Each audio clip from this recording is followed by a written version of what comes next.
Neighbors still have. Hi, good evening. You've got the Board of Finance here. We're starting a little bit late because inland wetlands was here and ran over just a tiny bit. Who do we have on the phone right now? Thank you. Hi, this is Kim Thompson. Hey, Kim, how are you? I am all right. Good. And so hopefully on the mend a little bit, but I got your note, so we'll seat Catherine for you in just a little bit, okay? Great, thank you. Thanks. Okay. Agenda. Do you have agendas? Got it in the agenda? I do. I looked at it online. You can share mine if you want to. It's not very. There's some agendas, and then there's some March 15th. Your handout Oh, good. to people. We'll approve them next week, 15th.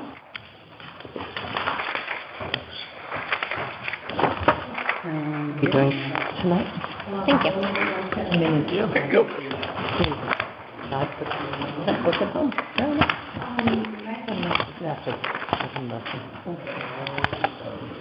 I think they were perfect. They were, I got it out of box. I like that, yeah. That works. That's happening now. So, cover of the I. Yep. Did you take a look, figure out what remains to approve this fiscal year? Some of that. We did, and I got the budget. Look at like the security. Yeah. I've got that here. Did I? Yeah. Did I leave? The, Is that your presentation or not?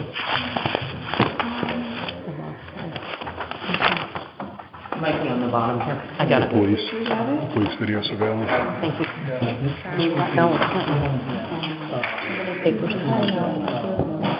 Oh, The charts. that's right here. I think the missing item are these items right here. So if you've got a will. 10 grand. Will. Yeah. Get approval for Yeah. this fiscal Yeah. year. Yeah.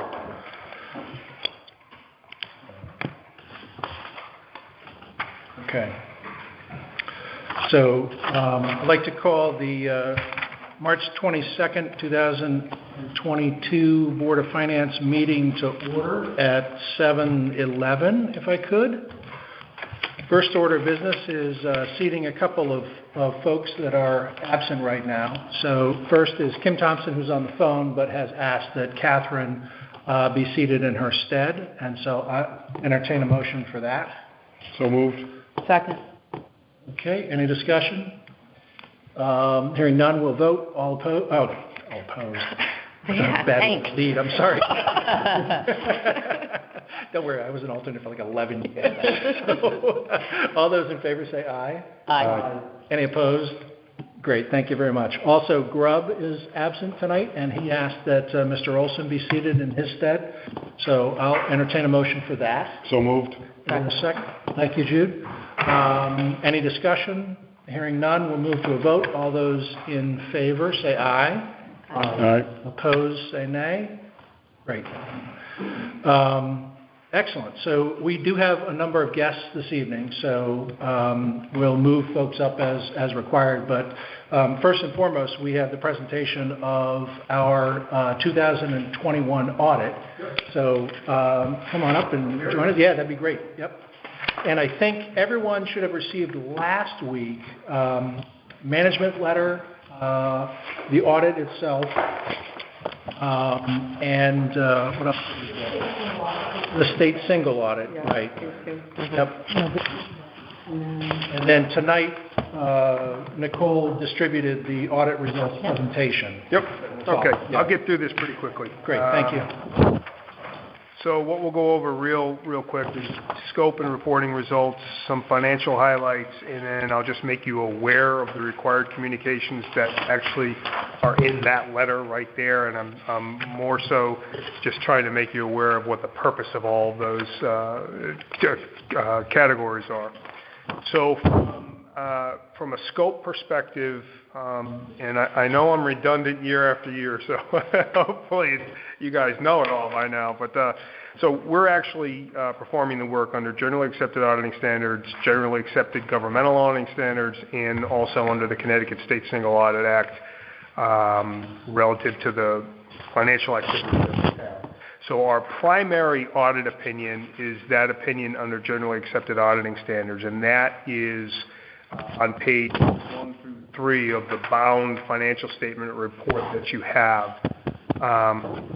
We've issued an unmodified or clean audit opinion on the financial statements as of June 30, 2021, which basically says that in our opinion, the financial statements fairly represent the financial position and results of operations of the town for the fiscal year ended June 30, 2021. On the slide I'm looking on, which is slide 5, the reason that it's plural opinions is because under governmental accounting, we actually issue separate opinions on what the GASB deems as opinion units. So your governmental activities are one opinion unit. All of your major funds, which there's only the general fund here in town, that is an opinion unit, and then all of the aggregate remaining funds that all roll up into one column are separate opinion units. So while it's one report, it actually represents 3 opinions relative to all of those columns, if you will, that are presented. From the financial highlights perspective, which we start on slide 6, this is just a snapshot of the balance sheet of the governmental funds at June 30, 2021. So when I made reference in the opinion of the financial position, this is what that reference is to, the balance sheet. So in the general fund at year end, I'm going to focus for the most part on the equity position of the general fund and your other governmental funds.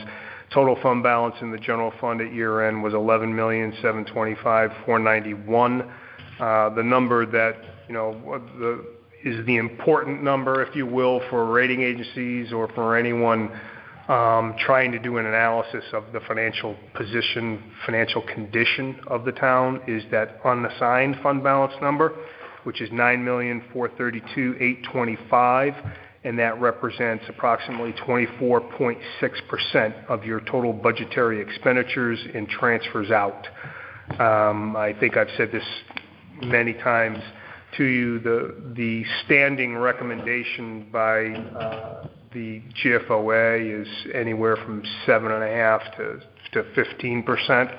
That has been getting pushed up on an annual basis by the rating agencies because of the impact of legacy costs, pensions and OPEB, but those are not relevant here. But you certainly are in a very strong position from that equity position perspective. So it has remained pretty much consistent in and around there, and as we'll talk in a minute, the results of operations, so the net income or loss was pretty de minimis this year. For your other governmental funds, there's about $2.562 million in fund balance, but all of that is either restricted or committed. The restricted portion of that has to do with contributions made by some of your citizens, the general public, relative to a particular project, and everything else really is transfers probably from the general fund, I would assume, for capital projects. So the committed line item under fund balance that commitment comes from you, those charged with governance, whereas the restricted to move to that level is coming from an outside source, be it a funding source or the state, relative to a grant. So that's why there is a difference of $60,000 that's getting peeled out of there. Next slide, the results of operations. So that this is your statement of revenues, expenditures, and changes in fund balance. Again, focusing on the general fund, your revenue. So if you were to think of this from a business perspective, that first highlighted area that I've got there, excess deficiency over revenue of revenues over expenditures, that's really like the equivalent of operating income in a business. So you were a little over $1 million, $1,023,146 for the year. Then you factor in your other financing sources and uses, which for the town here, it's for the most part transfers in, transfers out, and your general fund is doing all the transferring out, and your other funds are in receipt of those transfers. So that knocks it down to the net change in fund balance for the general fund of $24,934 for the year. So as I said a second ago, is a rather de minimis change in fund balance year over year. For the other governmental funds, they had an overall net change of $459,000, and that really had solely to do with that transfer, those transfers that came out of the general fund into your capital project funds to fund approved and ongoing projects. As you see, if you look at, as I said, the equivalent of operating income, there was a deficit position there before the transfers came in and pulled that out of deficit position. The next slide is probably the most useful in my opinion, relative to the general fund and how typically boards of finance manage. And so this is your budgetary statement. There is a little bit of difference, none here on the revenue side, but there is some on the expenditure side. If you were to look at that actual column and compare it to the last slide we looked at for the general fund, there are some differences. For the most part, it's the treatment of encumbrances. Under GAAP, which is the prior statement, encumbrances are not recognized. They're only recognized on a budgetary basis, so you have a timing differential year over year relative to those. But if you look here at your budgetary results, your total budgetary revenues outpaced your final estimates by $766,197. I've tried to highlight the numbers that I'm pointing you to make it as easy to follow as I can. And your expenditure, on the expenditure side of that, your total budgetary expenditures were less than estimated final appropriations by $694,528. The final appropriation of fund balance after budget modifications was a little over $1 million, $1,006,700. That coupled with the cancellation, so that's going to pull obviously from the net results. But you did have a cancellation of prior year encumbrances that come in as a other source of revenue, if you will, of $376,923. So that reduced the impact of the planned draw on fund balance for the fiscal year. And overall, the budgetary fund balance increased by $823,896. So when you look at it, when I look at it in its simplest forms, when you approved the fiscal 21 budget, your plan was to pull $800,000 out of fund balance to make this thing work. After budget modifications during the year, you had moved that up to a little over $1 million. But in fact, you ended up adding 823. So the results of revenue coming in at higher levels than anticipated and control of the expenditure side of the ledger obviously puts you in a surplus position for the fiscal year. How does that fund, just remind me, if you would, how does that fund balance relate to the 11,725? Again, it relates to it indirectly, but the only indirect relation are the timing differentials between the encumbrances. So if you were to, for 2 years in a row, or if you were to not have any encumbrances whatsoever, then the two would finally feather together and they'd be the same. Right.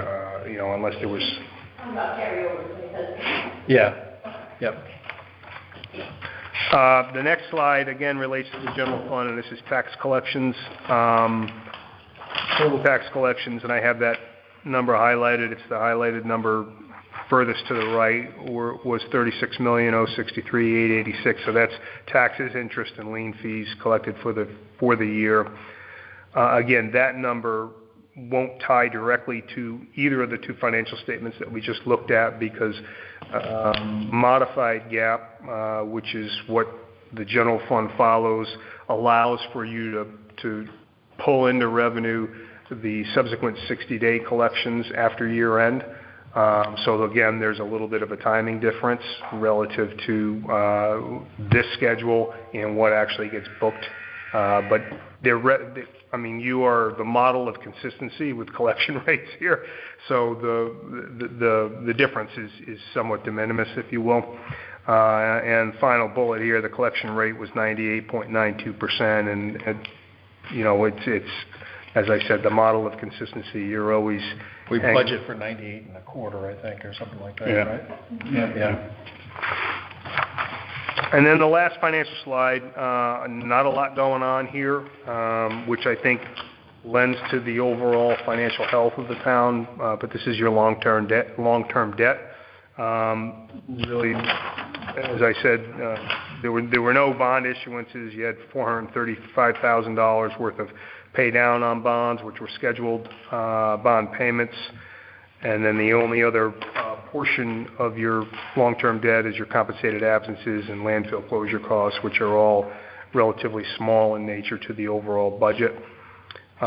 There is one of the things I'll talk about in just a second relative to a past adjustment, if you will. We're required to present to you any adjustments that we found during the course of performing our work that we passed on.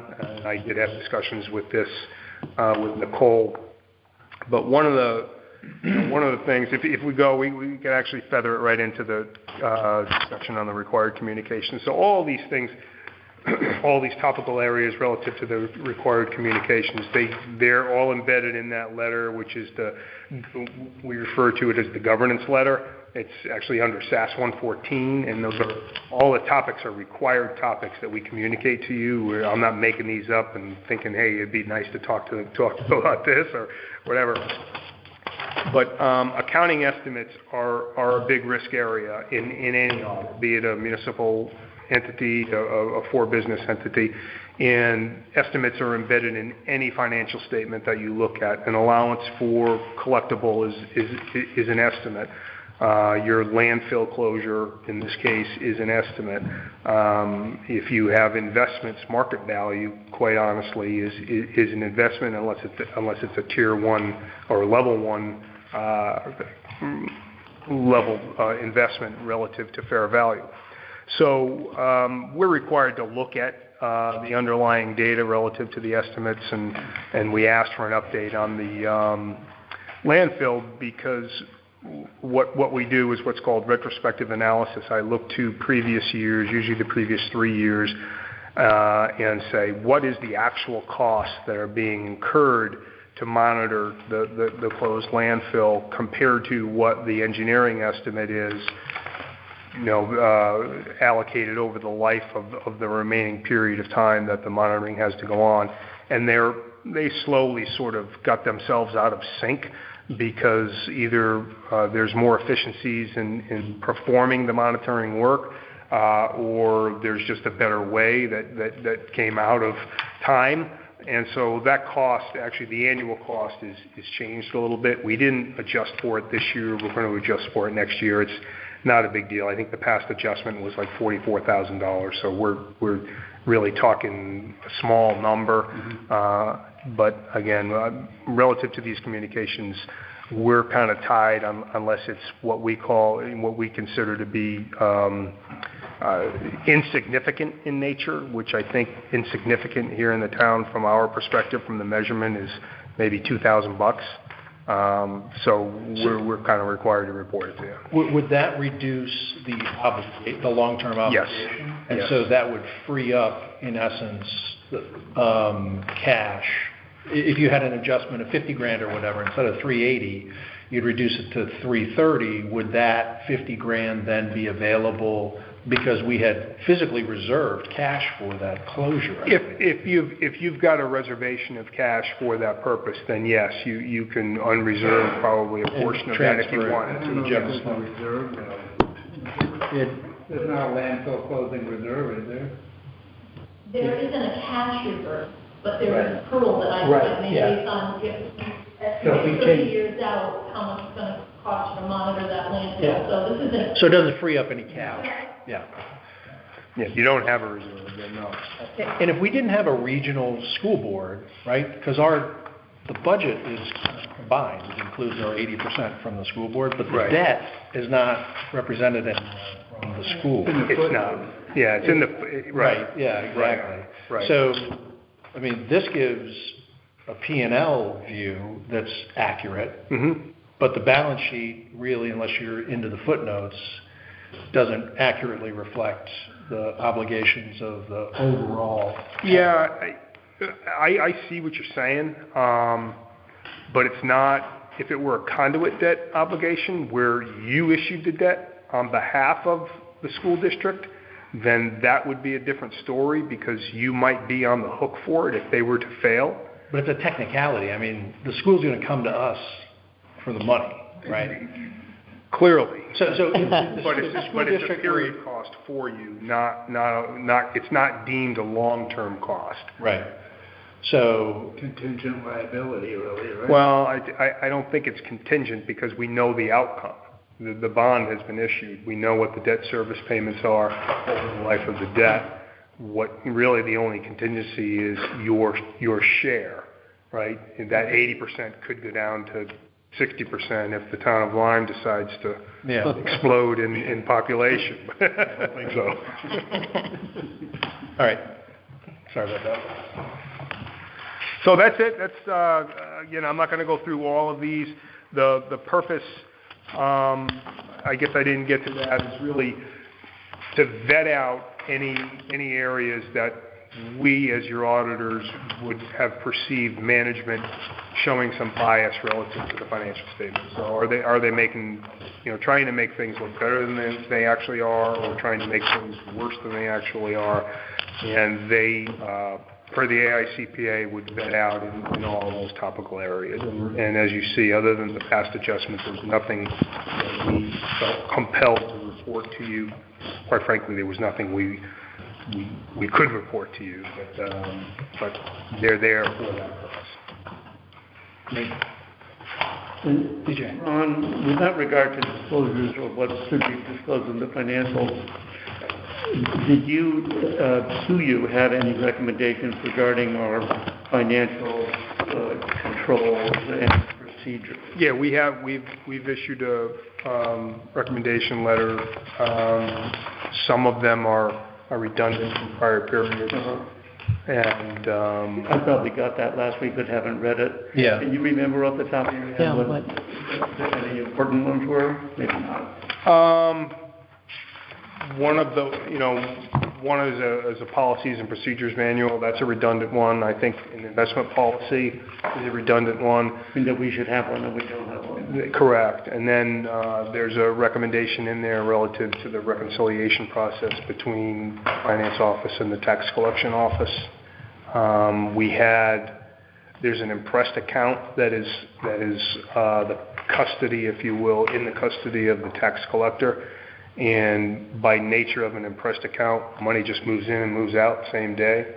However, that had a balance in it, which we weren't exactly certain why. But the reconciliation process didn't vet that out, so we're just bringing that to your attention. How large a balance was it? 100,000, I think, wasn't it? 64,000. Yeah. It's in the financial statements. It's in cash, and it's in revenue, but it shouldn't be sitting in that impressed account. So something didn't capture it correctly. I'm not exactly certain what that is. And then in terms of the investment policies as well, I mean, municipalities are restricted in terms of what they're allowed to invest in, very restricted statutorily. Right, unless you have pension funds or OPEB funds or stuff like that, which you don't. Which you don't. Yeah, and maybe this is a Ron Nostick thing, not necessarily relevant to you right now, but I've always felt compelled that one of the charges of a governance board is to better a place, to make a place better when you leave than when you came. And because there's no pension plan today, there might be one 10 years from now. And so to have a policy in place would be beneficial. I think we would all agree that if there's no pension plan today, let's leave it that way. But nonetheless. Yeah. That could change. So that's the purpose of the recommendation. Yeah. Thank you. Sure. Can I ask you one quick question? When you get the 24.6, you divide the 9,432,000, and I'm trying to figure out what... You're always checking my math, Tim. What are you looking for? What's the denominator? 24.6 percentage for the... Oh, okay. unassigned. Okay. If you go to slide 8, it would be the 37,277,346 plus the 1,040,500. Okay. So add the two of those together. That's your denominator. All right. Okay, gotcha. I want to wait till you do that math in your head. All right. Anybody else? I don't want to get up and leave it. Thank Okay. you very much. Thank Ron. you. Appreciate Yeah. it. Yeah. Thanks, See you all. And thank you, Nicole. All right, great. So we've got other business, and I would entertain a motion to add a couple of items to cover. There are 3 items that I'd like to add. One is regarding our insurance. We've got Jeff Knapp here who can kind of review where we've been and where we could be. And it's a significant expense. So thank you for making the time. The second item is salaries. The salary committee had a conversation on Friday, and there were some considerations that came out of it that Tim will review with everyone, and we can see whether we'd like to act upon it tonight for the budget. If we don't do it tonight, it may be something that we have a special meeting for. So I'd prefer, if we could, to get it out of the way. The potential increases are nominal, but procedurally it would require more of a mess than if we just did it within the context of tonight's meeting. And the third item is information technology. Nicole had pointed out, I think last meeting or the meeting prior, that for insurance and in terms of sequencing of getting cyber insurance, right now we have nothing kind of in place. And so if any carrier were to come in, it's unlikely that they would say, oh yeah, sure, it's very expensive, but here's the coverage. They probably would say there's no coverage. So there are items in the budget that Andy had reviewed a little bit with us last week that could be put in place this budget season that would allow us to truncate the process to potentially get to cyber insurance. And so I asked Andy to take a look at the detailed budget that he put together and maybe suggest for our meeting tonight something that would be within our purview and our ability to do to get the ball rolling on those security measures so that we can think about the application for the cybersecurity sooner rather than waiting until July 1st, then putting stuff in place, and all of a sudden it's the fall and it's budget season again. So those are the 3 items that I'd like to add. Yeah. I wanted to add a request from Roger Blake on the removal box, so I have a handout on that. And then from Roger Blake, already here, speaks about it. Okay, great. So those 3 topics, or 4 topics, I'm sorry, I'd like to entertain a motion to add health insurance, because that's what we're covering, information technology, salaries, and Rogers Lake. Add those to other business? To other business, yes. I'll make that motion. Is there a second? I'll second. Is there any discussion? Hearing none, we'll move to a vote. All those in favor say aye. Aye. Any opposed say nay. Great. Motion carries. So let's start with other business that we had scheduled. We've got emergency management. And so Dave, if you want to, we've got a couple of items, I think, to review, most particularly capital was what we had talked about last week, right, Nicole? Right, and we haven't approved the fire marshal or the... That's right.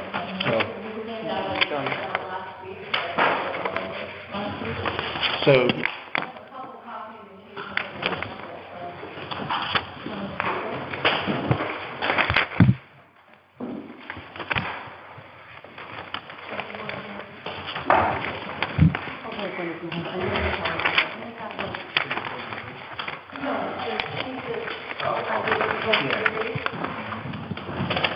You have the capital list?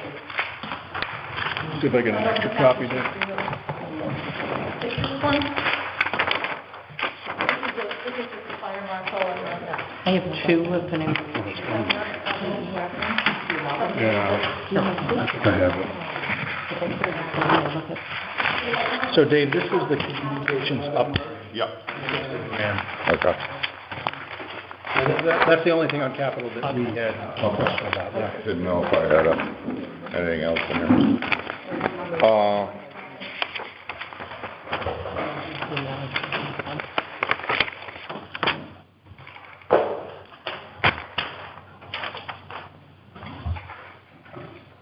PS communication upgrades. Through the years, we've tried to do a lot with our public safety communications between fire, EMS, public works, and emergency management. Trying to keep the costs down by utilizing other funding sources such as Millstone, maintaining our radios and expanding our radio communications. Also being in cooperation and support from Valley Shore for the backbone of the infrastructure of the majority of the towers that we use. Recently, we entered into a memorandum of understanding with the state of Connecticut to have the ability to tie into their statewide communication system. And it's way too technical for myself, so I'd like to bring up two individuals, one being Troy Clark, to give an overview on the radio system, and also Rick Darren from Valley Shore Communications to be able to provide some insight on the backbone and the infrastructure and the cost savings to the town on this. Okay, so this all relates to the 60 grant, and then we've got it continued out. So maybe if you can give us first, before we hear some of the technicalities, the overall scope and the overall scope of being able, the overall scope at today's current prices to be able to outfit every fire apparatus, every fire officer, EMS ambulances, EMS response personnel with either a mobile radio or a portable radio, and redoing the Public Works Department's vehicles. At today's prices, the new radio technology is about $4,000 per unit. And the overall cost to outfit the entire community into the statewide system is estimated about $450,000.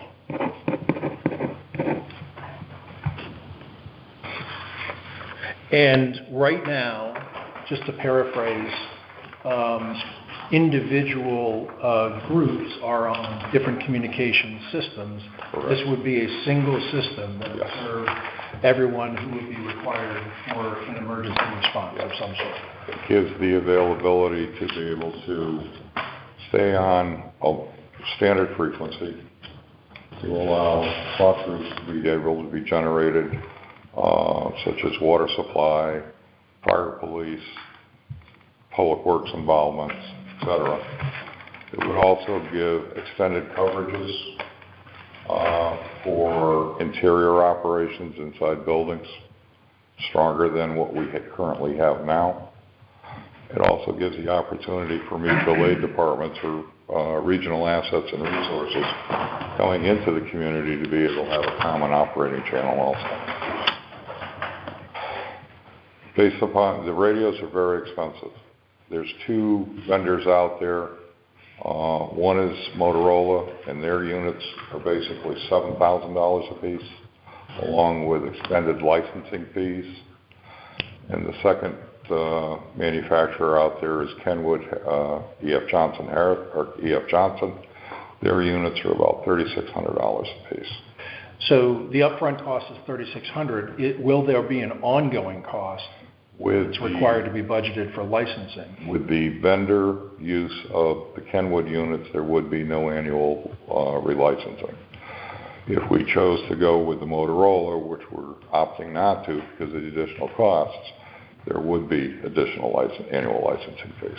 Okay, so the suggestion is the lower cost option, so no worries next year for a line item that we're missing in terms of budgeting for operating At this expenses. point in time, the manufacturer of VF Johnson Kedwood does not predict that there will be any annual relicensing or fees. It's a one-time fee.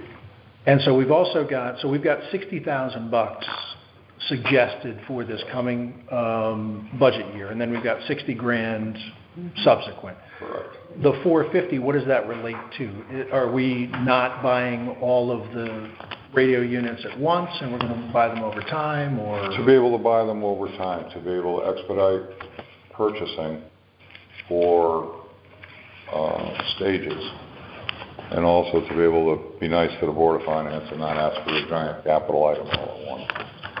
It also gives me the opportunity to draw from a different source to be able to pull from Millstone at the same time. We broke this $450,000 budget out, being able to basically divide it between $60,000 a year from the town and $60,000 to appropriations from Millstone. So it'd be $120,000. $20,000. So that's why it's 4 years Yes. at 60. That's our half. Yes. But do we have to budget the whole thing and then put the Millstone as revenue? So we have to have the growth? We have to have the gross. And I don't have the revenue, so. So looking at this, being able to, for this year's 22-23 budget, my Millstone request for radios was around $58,000 and change, which I will get for an approval letter on probably the end of May or June to get us into July. The problem with doing the emergency management communication budgets back and forth is because of the massive or the miss of the overlay between when your budget season is and requests have to go in versus what Millstones are. The town Millstone's on a calendar year or they some weird? I put my funding request in the end of February, where here I'm doing it back in November, December. So I have to play a jump back and forth between the two.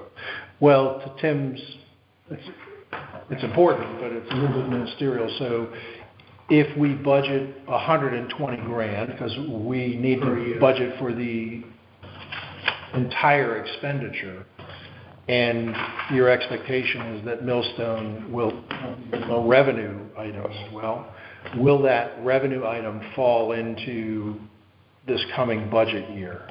22, 23? Yeah. Yes. So let me get this straight. So is our share is not the 120 of Millstone, or some of that to the project? Your share is 60 of the 120. well,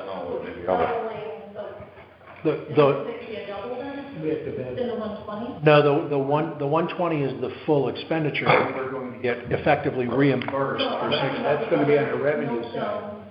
Capital, like. That's going to be on the revenue side, so budget. Wait, what's the where's, Right, exactly. right? 120. Yeah.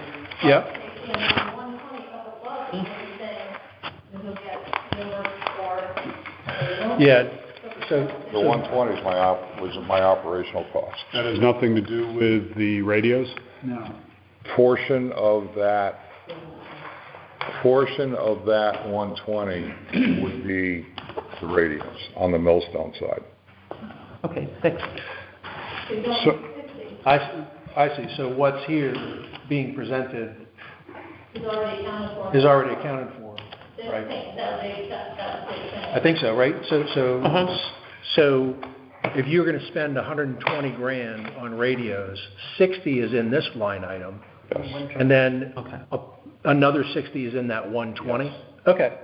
And so the only thing that's not in our numbers, I think, would be the revenue side. Well, the 120 is. I budget the revenue for. Oh, so I think we've got everything in the so then budget. it's, yeah, Seems like because our it's all- share is 60,000. So out of the 120, 60,000 is for radios, 60,000 is for something else, Yes. Right. Okay. potential other things. Potential. And we've got 120 in revenue, booked Yeah. for And then, Millstone grants. But if what we have in the budget is 60 grand for this project and 120 grand for Millstone, are we double counting? no, I think that it should be reclassed. I think that Yeah, we should have 120 in in the that, radios and 60 in in that the other public safety Millstone. radio line item and 60 in the Millstone. Right. which would be, So when the purchases come, or when the purchases are made, I wouldn't exceed $60,000 in town fund, and I wouldn't exceed $60,000 in Millstone reimbursement For the radios. for the radios. Right, so That would give me the 120. right. If you just switch those numbers, it'll come out better. Yeah, It'll look, it's Right. more accurate as to the money's being spent on. The 60 on that first line will be your stuff that you spend Millstone money Right, on. every It's not specifically identified. it's not restricted. Correct. yeah. It's just coincidental that it's 60 That and it- 60. Yeah. Yeah. We thought when we put this together and started looking at the numbers and the cost of the equipment, being able to say, okay, let's try to make it fairly. Yeah. I mean, I know that because of Valley Shore's involvement in the statewide system, they're saving us a lot of money solely because of the infrastructure that they maintain.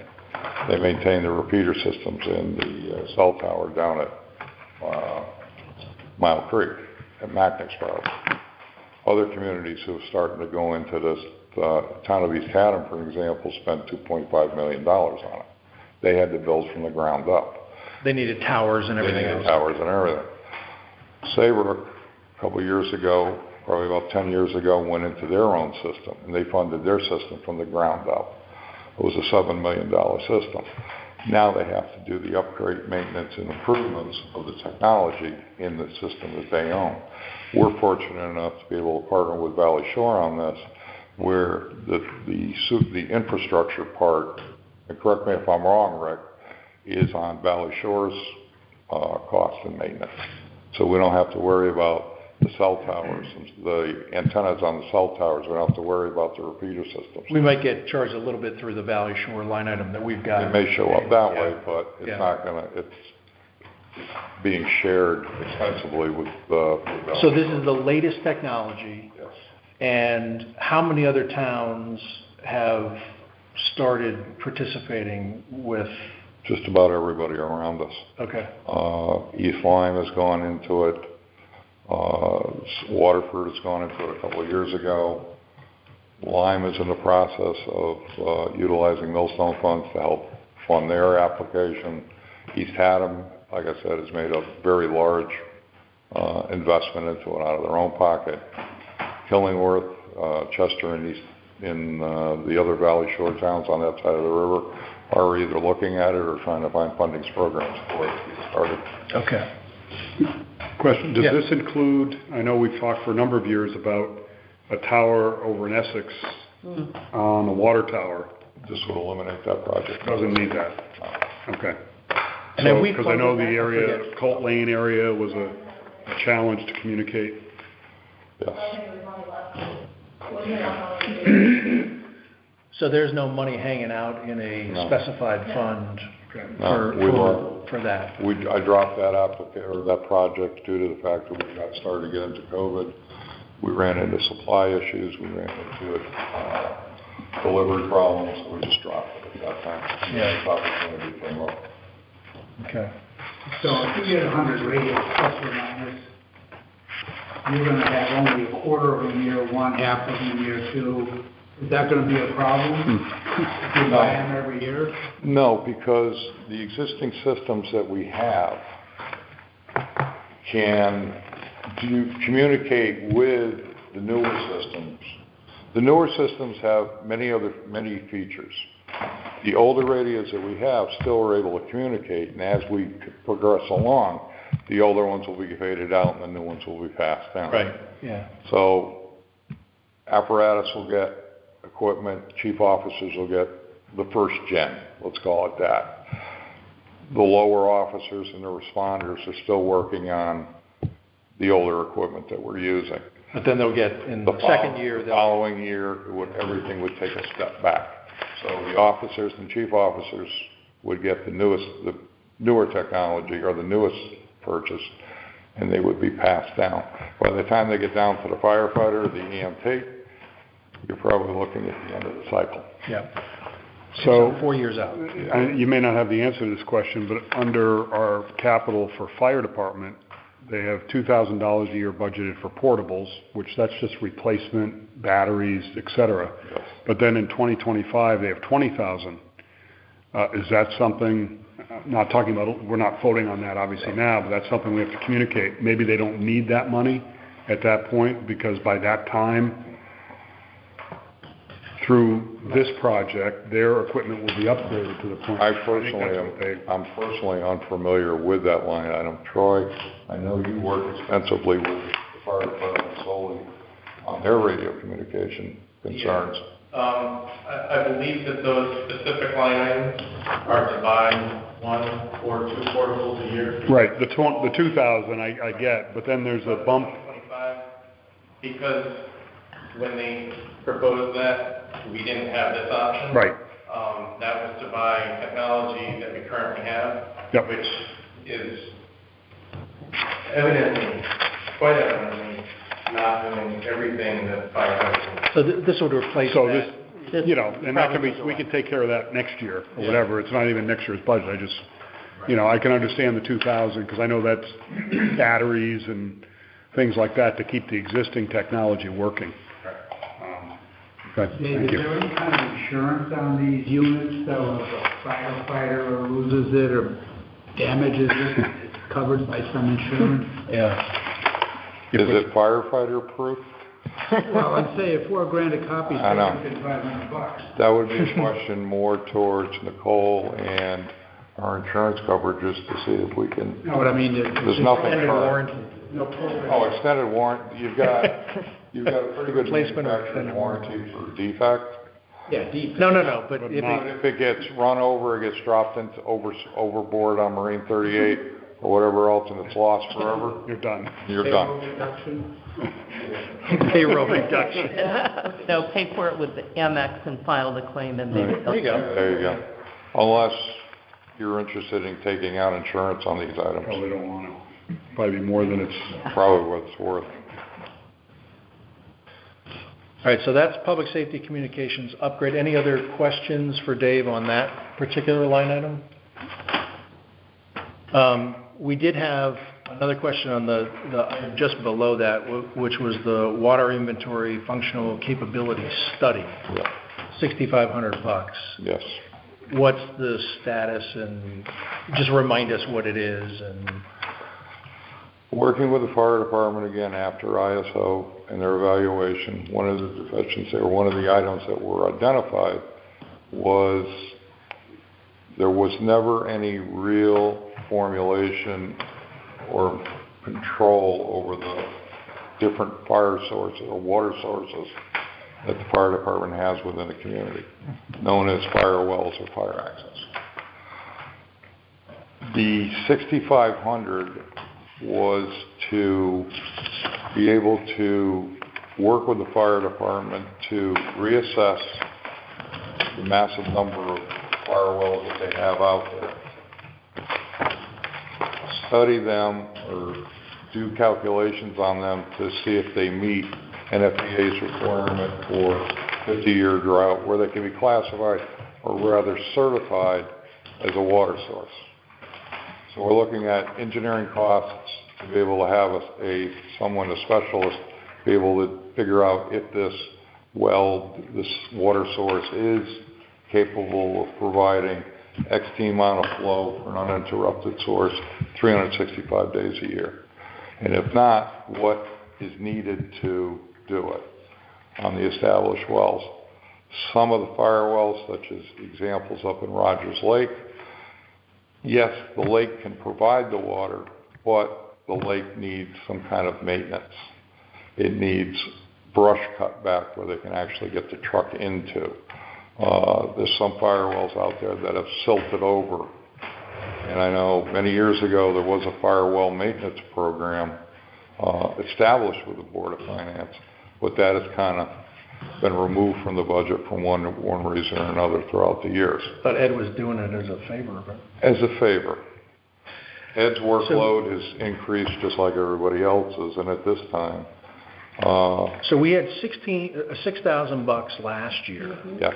And 6,500, so that's 12,500. Has anything started? Have we engaged anybody? I have met with one of the officers from, who's taken on this responsibility with the fire department.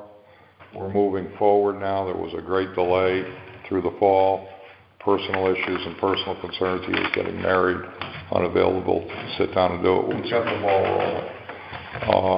On that existing 6,000, I'm going to approach the board later on this year when it comes to capital and rollovers to have that $6,000 continue over.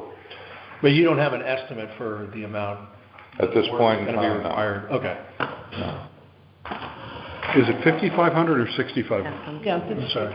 55. Oh, yeah, 55. Okay. Sorry about that. I thought I had a different sheet. I don't have the list, so I couldn't, going from memory. Last year, we Six. put in that 6,000 Yes, because you were gonna have a study, or we were, the town was gonna have a study done, yep, and whether it's an engineer, I thought it was a outside consultant. And then you asked me to put 5,500 in for next year, for John Ready to help you right. do things as well. So it's two different pieces. So have we accomplished anything on the initial? at this point in time, we're just starting. So looking at, So we spent a year and we haven't done anything? no, we spent 6 months not doing anything. Okay. But at this point, we still have that $6,000 that we haven't spent, and we're not sure exactly how long it's going to take or how much it's going to cost. Correct. Is that correct? So Why are we asking for another? we're, at this point in time, we're not. We're going to ask you to remove it from the budget. Okay, well, that's easy. And just say that. Perfect. So the $6,000 will get you started. $6,000? Then you figure out what's going to ultimately be required and come back to us at that point. Okay. And under the premise of I'll be coming back to putting in a request to roll that 6,000 over as we continue. Yeah. I'm not going to be able to utilize Get all it started, before June 30th. Yeah, but we'll Okay. get it started. Okay. And there was also a question on firewall maintenance with the fire department's capital. I received an email on that. I don't think there's any money. We didn't put anything in, but the question came up. I don't know how we came up with that, but. I guess, don't we need to wait for the study to be done so we know? What needs to I mean, there should be a program in place, obviously. How many firewalls do we have? 100 and Something. they just obviously got labeled and numbered in the last 18 months. Yes, within 18 months. That you share now, because it's so comfortable using what he has there, it can take that certain,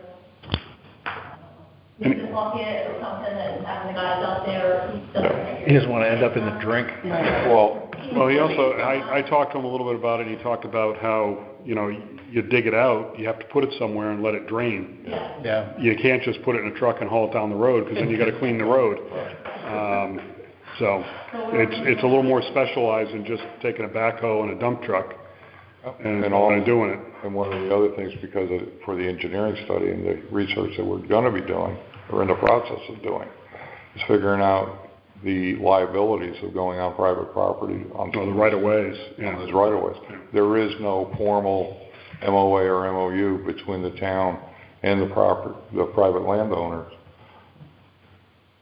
Yeah, do we have like 100 and something Yeah. easements? I don't know. Probably not. It's up there. Yeah. I know- No, but actual legal easements, because you're within your rights if you have an easement. Yeah. Depending on what the easement actually says, but usually it gives you all sorts of latitude, but. And the standing issue right now out there for that line item is the firewall, the certified firewall that we have, or the fire department has down at 230 Shore Road, is plugged. They cannot get anything out of that. And dealing with the property owner, going back and forth, made notifications back and forth to them, saying that we have to take this off our approved list or our use list until it's maintained. I've gotten no conversation or no feedback back from anybody. So basically, this certified well has to come off the list. So the maintenance, it's past time. So are you in communication with the fire department to make sure that's very much so. coordinated? Okay, all right. So, speaking with Chief Super this afternoon on this, after meeting with one of his captains that we're working with the program on, his recommendation, his suggestion would be to keep it in as a projected line item. So, come July, at least we have money to be able to maintain this fall. In your budget, not their budget. In my budget. You're talking about the 6,000 that we've been talking about to be carried over? No. Because I don't see any money for maintenance. There's zero money in for maintenance right now That for should be firewalls. operating budget anyway. And I don't think when I talked to him, it was a leader, or we didn't want to in his budget, So when you say plug, you mean there's no water, or you can't access it? Can't pull it. You connect a fire truck into it, you try to drop it, suck mud. The pipe is plugged solid, or the inlet in the pond is overgrown or overgrowth. Okay. To where you cannot get any water. Yeah, that's a problem.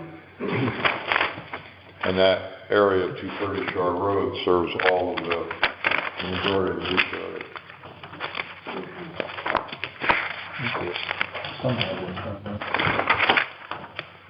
All right.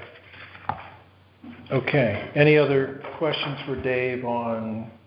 How do we resolve this? Do we have to add a line item for maintenance, or I didn't follow where the money's coming from? It's not been requested for maintenance. And then it's a And I question think- as to where it goes. Yeah. Nobody wants it, it sounds like. Well, I think the first step is the inventory, is where we started with this, right? Well, I guess we can drill down on it, but what I just heard was, we have an ineffective well that is necessary to maintain fire security for a big part of Shore Road. That sounds like a problem. Mm-hmm.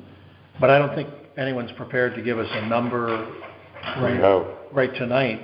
But BJ's right, hey, this seems kind of important. Yeah, we can't just walk away. I don't think that anyone's going to deny Somebody that. could be in charge of finding a solution and coming back to us with the cost for implementing that solution. Yeah, just in terms of prioritization. Yeah. How long has this firewall been inactive, unusable? They tried testing it not too long ago, so. When was the last time it tested? It was good. I couldn't tell you. Yeah. We have no history on any of this. Again, the inventory, the inventory and the program together. So maybe prioritize, we got a bunch of them, those that serve the most number of folks, not to be, but 80-20 rule. The walk away from this afternoon's meeting with the captain from the fire department is to be able to take the list that they have, classify them out into, are they a tank or a cistern? Are they standing water, such as a pond or a stream, or a pond or a lake? Or are they moving water, such as a river or a stream? Being able to take that, look at the map, and then determine what the operational radius is, 2,200 feet, the maximum hose leg that they can go from a water source. And then take a look again, figure out what the biggest fire load is. Right. Like Rogers Lake, one and two stories, single family construction, type 5. Over here on the Lieutenant River, both sides of the Lieutenant River bridge abutments, heavier commercial. Another area where there's a firewall is down off of Hatchet Hill, Enterprise Drive. The highest load down there is Sennheiser and Kellogg. So those are the areas that we're starting in, and those are supposedly all identified as certified firewalls. And then through discussion, we came back with, what do we do with 230 Shore Road? Yeah, it would seem like, I mean, that's great. Kellogg is probably sprinkled. I don't know. Yeah, they are. They're sprinklered, but and there's no one there at night, et cetera. I mean, sound view in the summertime. 24/7 now.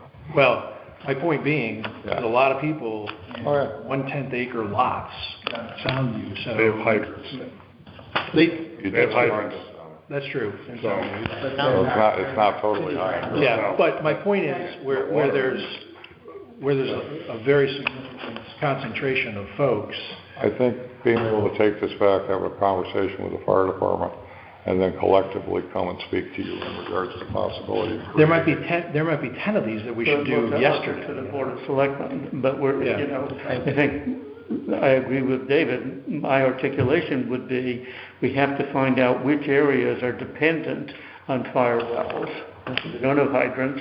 If they have and no which- hydrants, they're dependent upon firewalls. Right, and which of those fire wells are not functional, Yep. and then get them functional. And which are, well, if it's serving 2 houses, that's one thing, but So also, in terms of priority, Yeah, priorities. we don't want to do that, but. yeah, but waiting to do 140 of these things and find out, well, when's this, oh, that's not a cistern, so it's 6 months from now because we couldn't figure out whether 10 of them were cisterns or tanks. Like, that's bad prioritization of work. Anyway, so I'm glad the conversation has started, I think. So I like the opportunity to go back and talk to the fire department on this and collectively have an opportunity to come back and talk to you about line item, a possible line item addition somewhere Yeah. on firewall maintenance. Yep. We don't have a line item now. No. And this budget's gonna be completed next week. But we ought to put $10 on a line item right now then. We'll take in the line. You know, it's something that's probably gonna end up having to go to town meeting at some point. Because it's not gonna be a small number, I wouldn't think. Not that it's gonna all get done at once, but even doing 10. And if you're talking about a study that you're talking about, we're not gonna be able to provide an accurate inventory of ones that need maintenance. No, but I guess that would be the time, you know, what's the timeline for this, realistic timeline for 110 firewalls? I mean, you talked in the study being, you know, how do they perform during drought? Right. I happen to live in a neighborhood that has a little fire pond that if we don't get rain, Yeah. there's nothing in it. So it's not very valuable if your house catches on fire in August. It's okay right now. And you don't have fire hydrants throughout the neighborhood? So I'm just sitting here getting nervous. I mean, most importantly, for the health and welfare of folks who might, none of us want to see is a fire that the firemen and folks can't put out Because they don't have any water. Yeah. Well, I that's mean, they've why got good systems. I mean, they've got tankers, they've got mutual aid, they've got the hose truck, which is, to Dave's point, 2,200 feet. And they know, and they've got the pools that they can set up to pump water into. That It's is not, comforting, but kind of. it takes time and they do it Are well. in vulnerable areas where those solutions don't work. 80-20 rule. There's 10 of them that are really important and 5 of them don't work. But, Let's start there and go from there, or whatever the number. so why are we going to remove the 5,500 then from? Because we got $6,000 in carryover. Okay, that- is that how going to far be is that enough? gonna get the study? Right, How should many, we you know, carry it that's the over and thing. keep it in You're there? talking about 100 that are that I But- know they can't be done next month. It can't be But delayed for another 6 months. How much either. is it We have gonna get take started. to evaluate 110 Right. firewalls? at this point in time.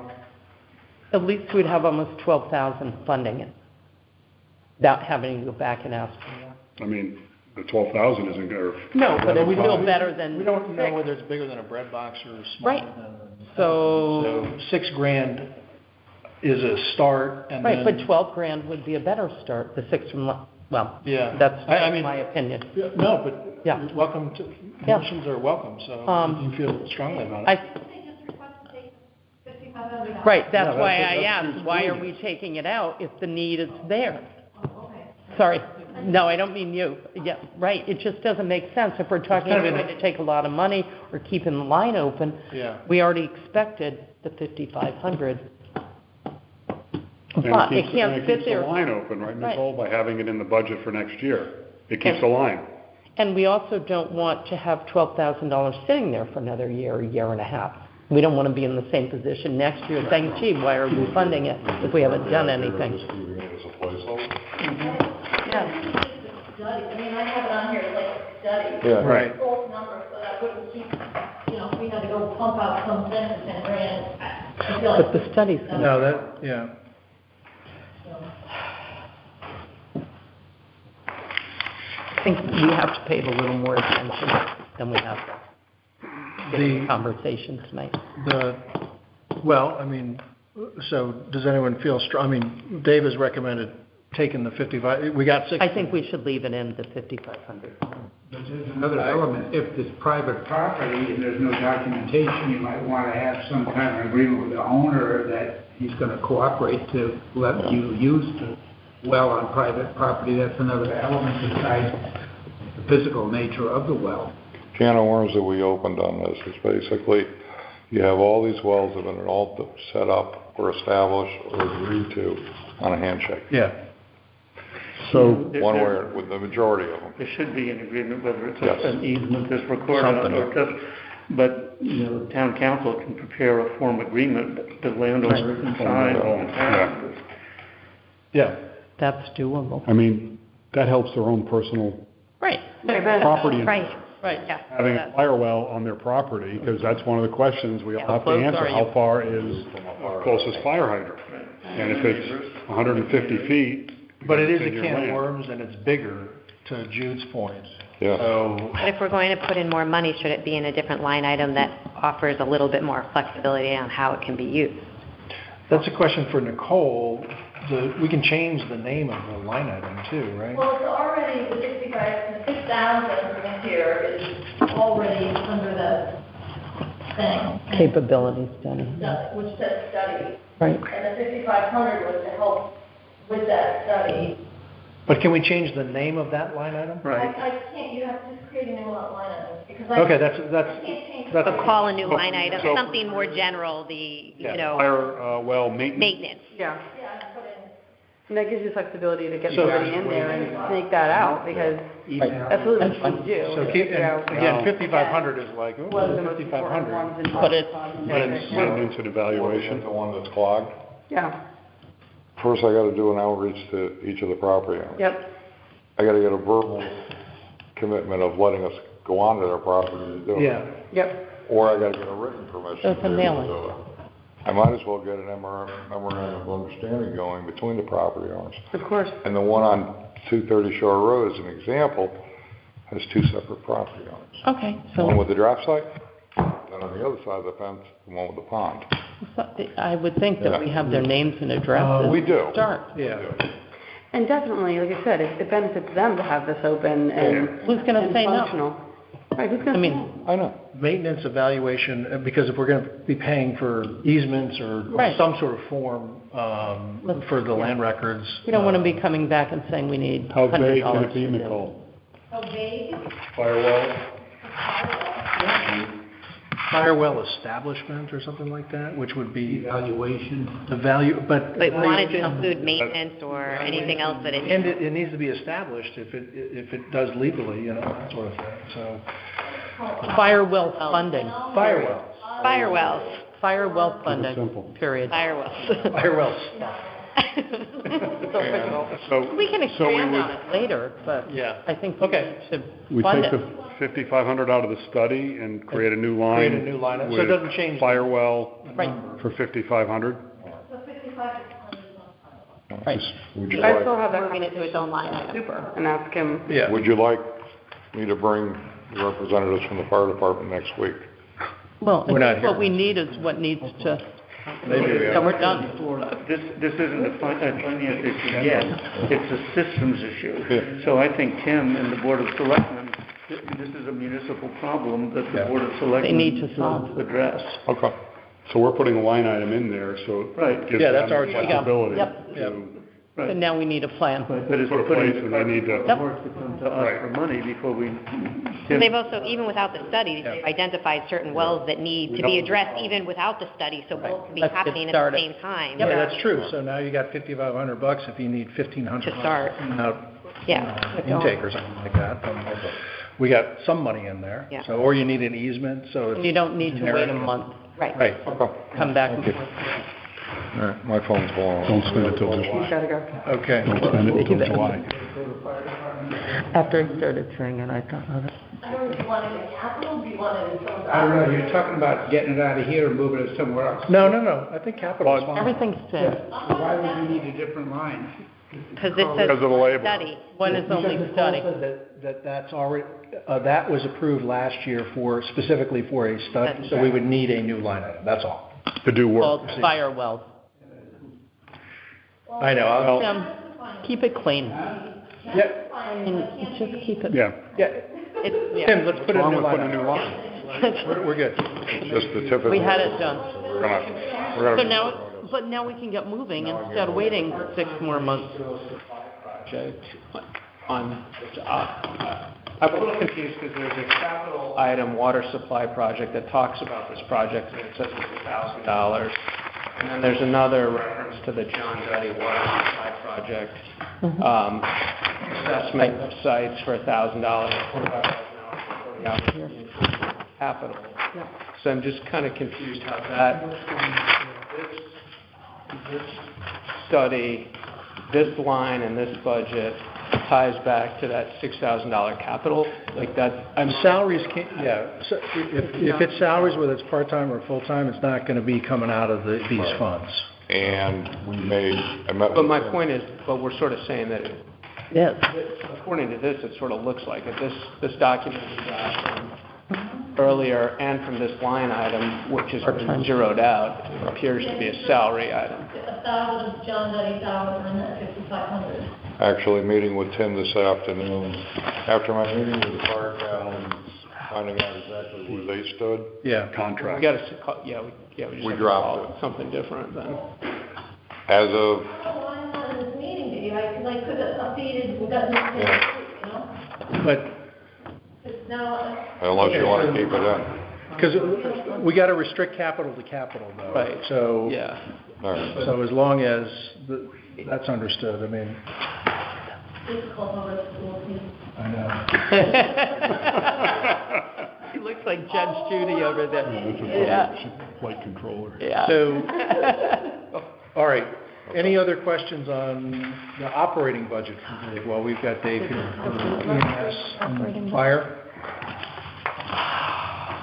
Fire marshal? We've gone through the operating, and I met with Tim this afternoon. Tim, you got, There's more. Tim's got it. you got it all? I think the latest sheet has the proper numbers, Okay. and I think that the part-time fire inspector would be a one-shot deal to get Halls Road squared away, and following that, Dave will be responsible for all the fire inspections, and then we talked about on the other side, I think that all falls in the line, 72,100 for emergency management, 83,393 for fire marshal. And that's gonna be the recommendation? Okay. All right. Thank you very much, Dave. Thank you guys for being here. Appreciate it. Yeah. Yeah, absolutely, yeah. Okay. While they're coming up, do you want a motion on these? Yeah, I do want Do you this. want a motion on these while they're coming up? Yes. On the operating side? Well, let's see what we've got. Oh, I mean, that's what's on the, that's, So, I mean, capital, we've got to do some math on, I think. I'm talking about just their actual budget, Just the operating. the operating right, budget. not the capital.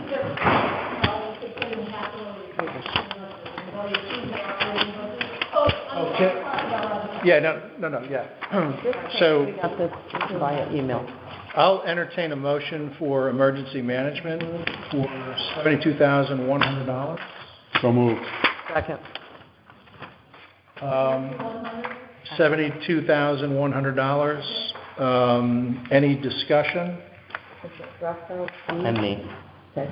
Hearing none, we'll move to a vote. All those in favor say aye. Aye. Any opposed say nay. Great. Okay, fire marshal. I'll make a motion for the 83,393. Mr. Russell, is there a second? Second. All right. Any discussion? Hearing none, move to a vote. All those in favor say aye. Aye. Any opposed, say nay. Motion carries. Good. Okay, Rogers Lake.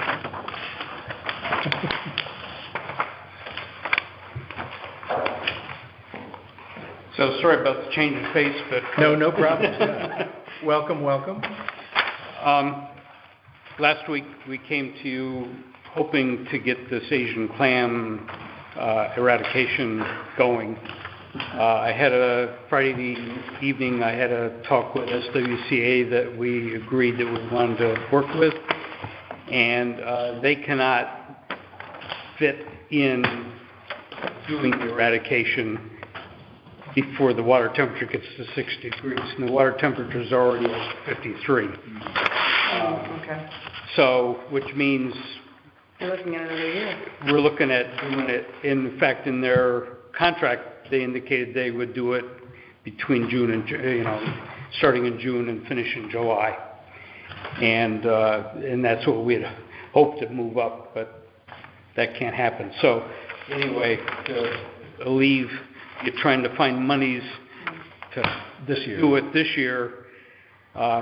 We had put in our budget for 22-23 $7,000 because that was the finger estimate that we had gotten, and then this is what came back. So if we could get funding for next year, so I guess you approved the Rogers Lake budget last meeting for $7,000, and we're coming back and saying, can we up that to cover? We actually took it out. Yeah. Because we were going to move it up into this fiscal year. Yeah. So what's the new number? Well, in 1992 was 20. Is it going to be 20 a year from now? Because it's probably not going to be done until next 2023? March or April? No. It's going to be done by July. Oh, they will, okay. Okay. But, the invoice will come in next fiscal. So.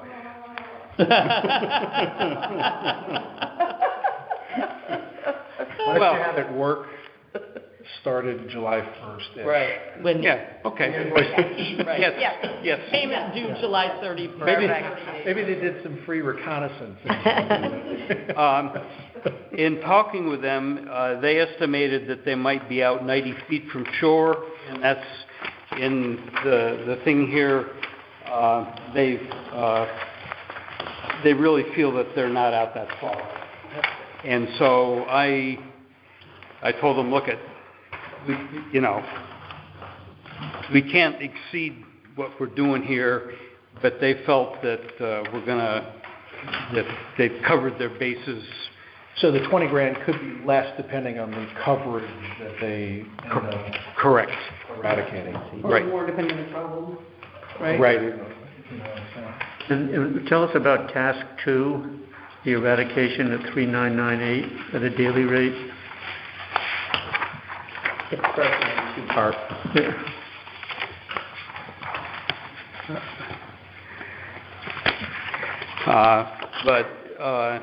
Just what is that and what's the difference? That's what gets to the total, I think. It looks like If you look at it, that's task 1 is the dive safety plan and collection, and then the actual eradication is task 2. Which is And then separate. task 3 is, On page 4 of the thing, it specifies what the tasks are. so that it gets to the 19,992 So For all that's three the tasks. total for all the tasks. for everything. Okay.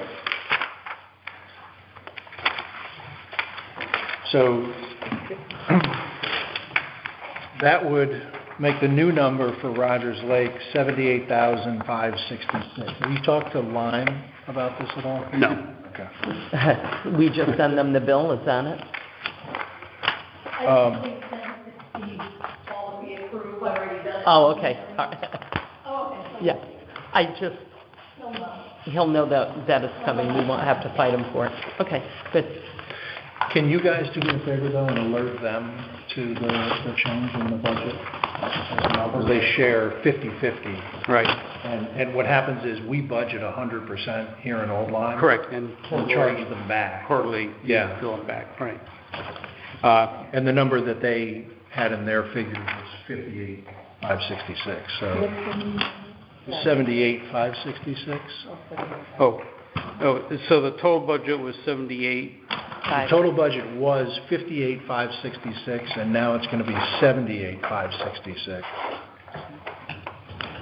Okay.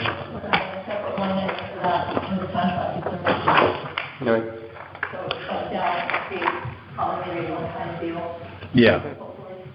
Yeah, hopefully. So I'll entertain a motion to revise the approved amount for Rogers Lake Authority to 78,566. So moved. Second. Any discussion at all? Hearing none, we'll move to a vote. All those in favor say aye. Aye. Any opposed, say nay. Motion carries. Thank you very much. Thank you for your time. Thank you.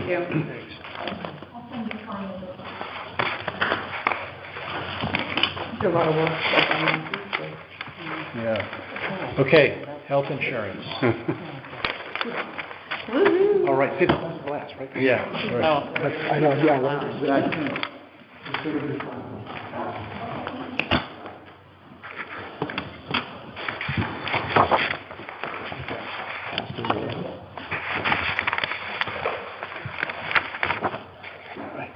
Thank you. All right. Nice to meet everybody. Good evening.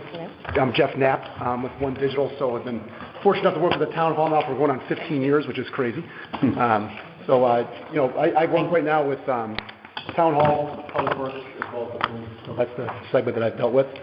So 4 year ago, the decision was made to move to the state partnership plan. So what I've got tonight is kind of where we are with the state partnership plan, what the projected renewal is for July.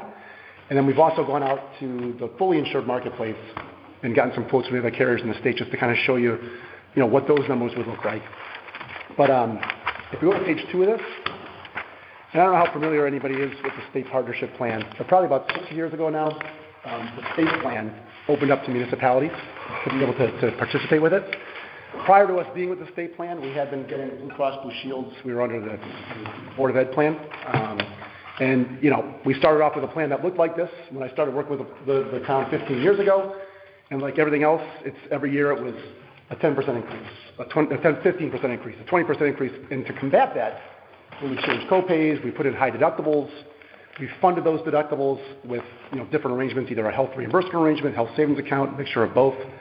And basically what happened was we'd gotten to as high of a deductible we could go to with that Anthem Blue Cross Blue Shield plan. And even with fully funding it, the state plan made more sense back then. It was we were paying more between premiums and funding the deductible than it would have cost to go with the state plan. So we moved to the state plan. This is the only option that they've got, all right, which is literally like back to the future. You can't get these plans anymore in the private marketplace. They haven't existed probably in 10 years. Really no deductible, $15 co-pays, really hardly any out-of-pocket expenses. But that's why you're looking at the premiums where they are now, where you've got a family rate that's approaching $3,000 a month for a family to be able to get their health insurance now. All right, and this is what the state plan is now costing. So the plan right now is with Blue Cross and Blue Shields, and obviously it's about as benefit-rich plan as you can get. The only other way that we could potentially find a lower costing plan, when you look at the demographics of the group, I mean just the age and things like that.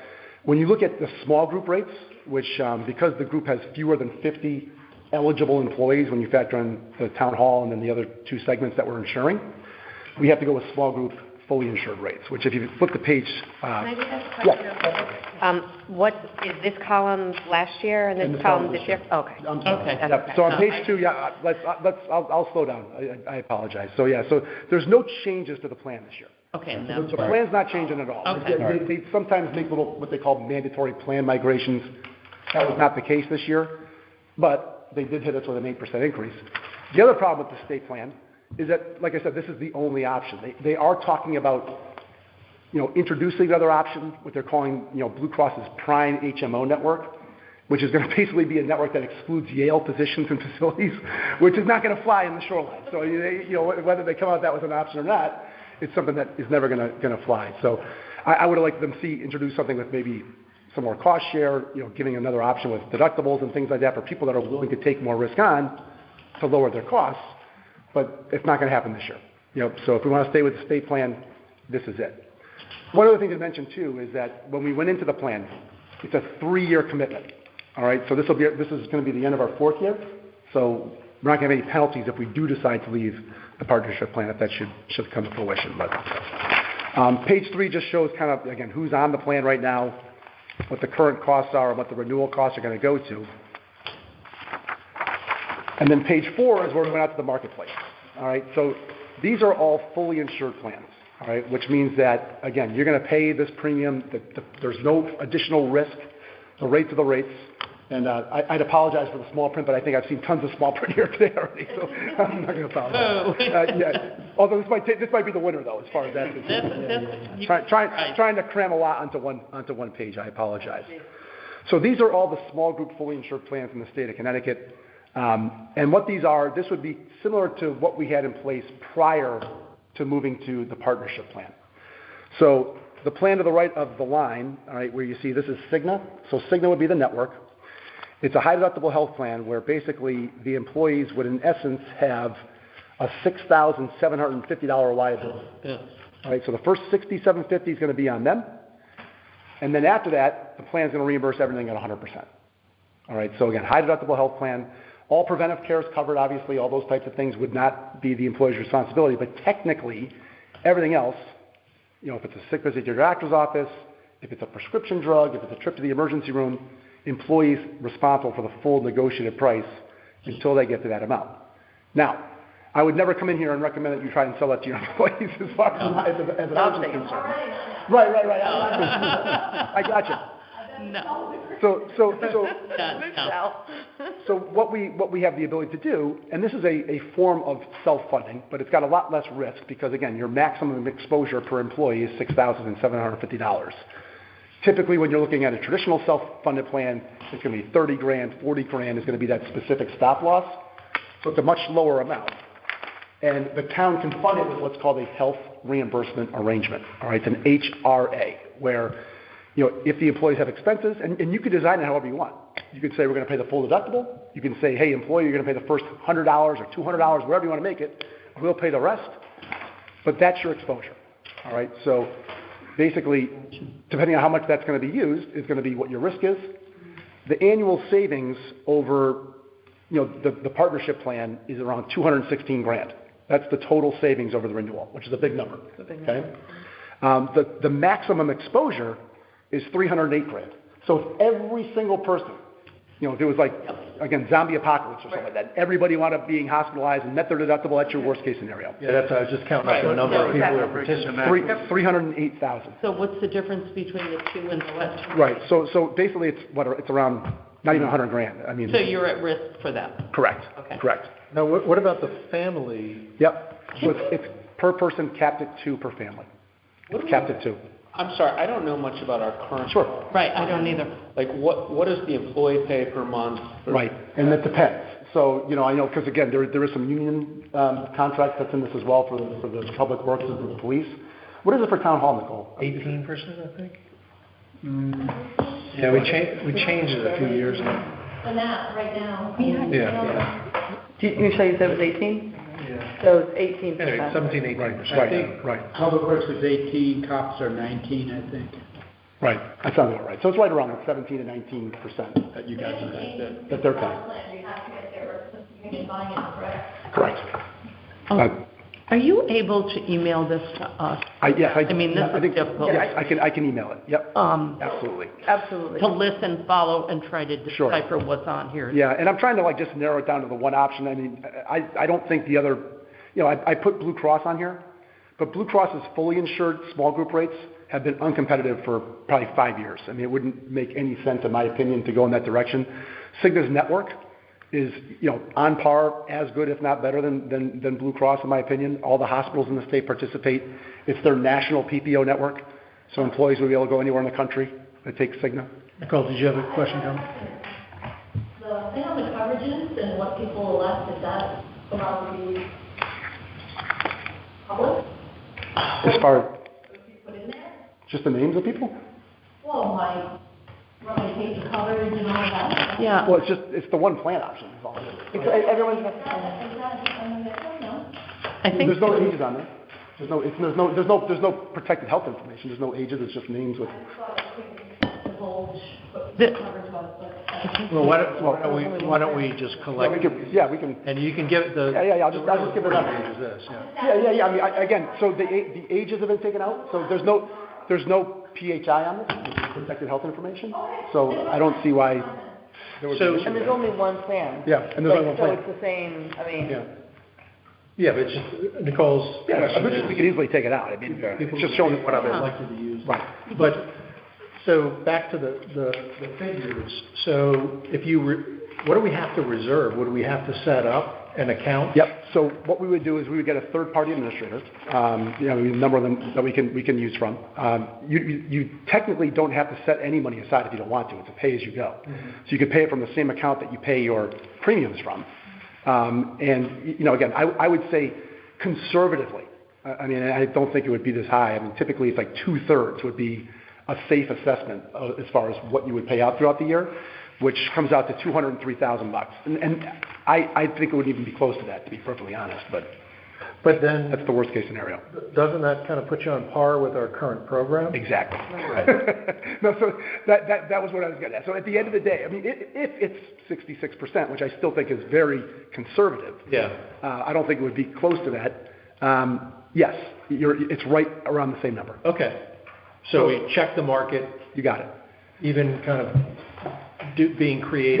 Yeah. I mean, so this is going to be the lowest costing, fully insured plan in the state of Connecticut right now. And also administratively. Right. A lot cleaner. You got it. Yeah. What you've got is a lot cleaner. So the only other avenue that we can go down is going to be with like a level funded program, somewhat self-funded. So they've created these small group self-funded plans now, where it works just like a traditional fully insured plan in the sense that you pay the same premium every month, but behind the scenes it's got that self-funded aspect to it where there's a reserve, you could track that reserve. If there's funds left over in that reserve at the end of the year, they would potentially carry over if we renew with that carrier. But it's got none of the risk of a fully traditional self-funded plan in the sense that there's, if you have a bad year and you exceed that reserve, that there's carryover claims at the end of the year. If you have a bad year, you blow through that reserve, you're paying based on your maximum costs, and you can just make a plan change at the end of the year. It's much, much cleaner. Is that what school has?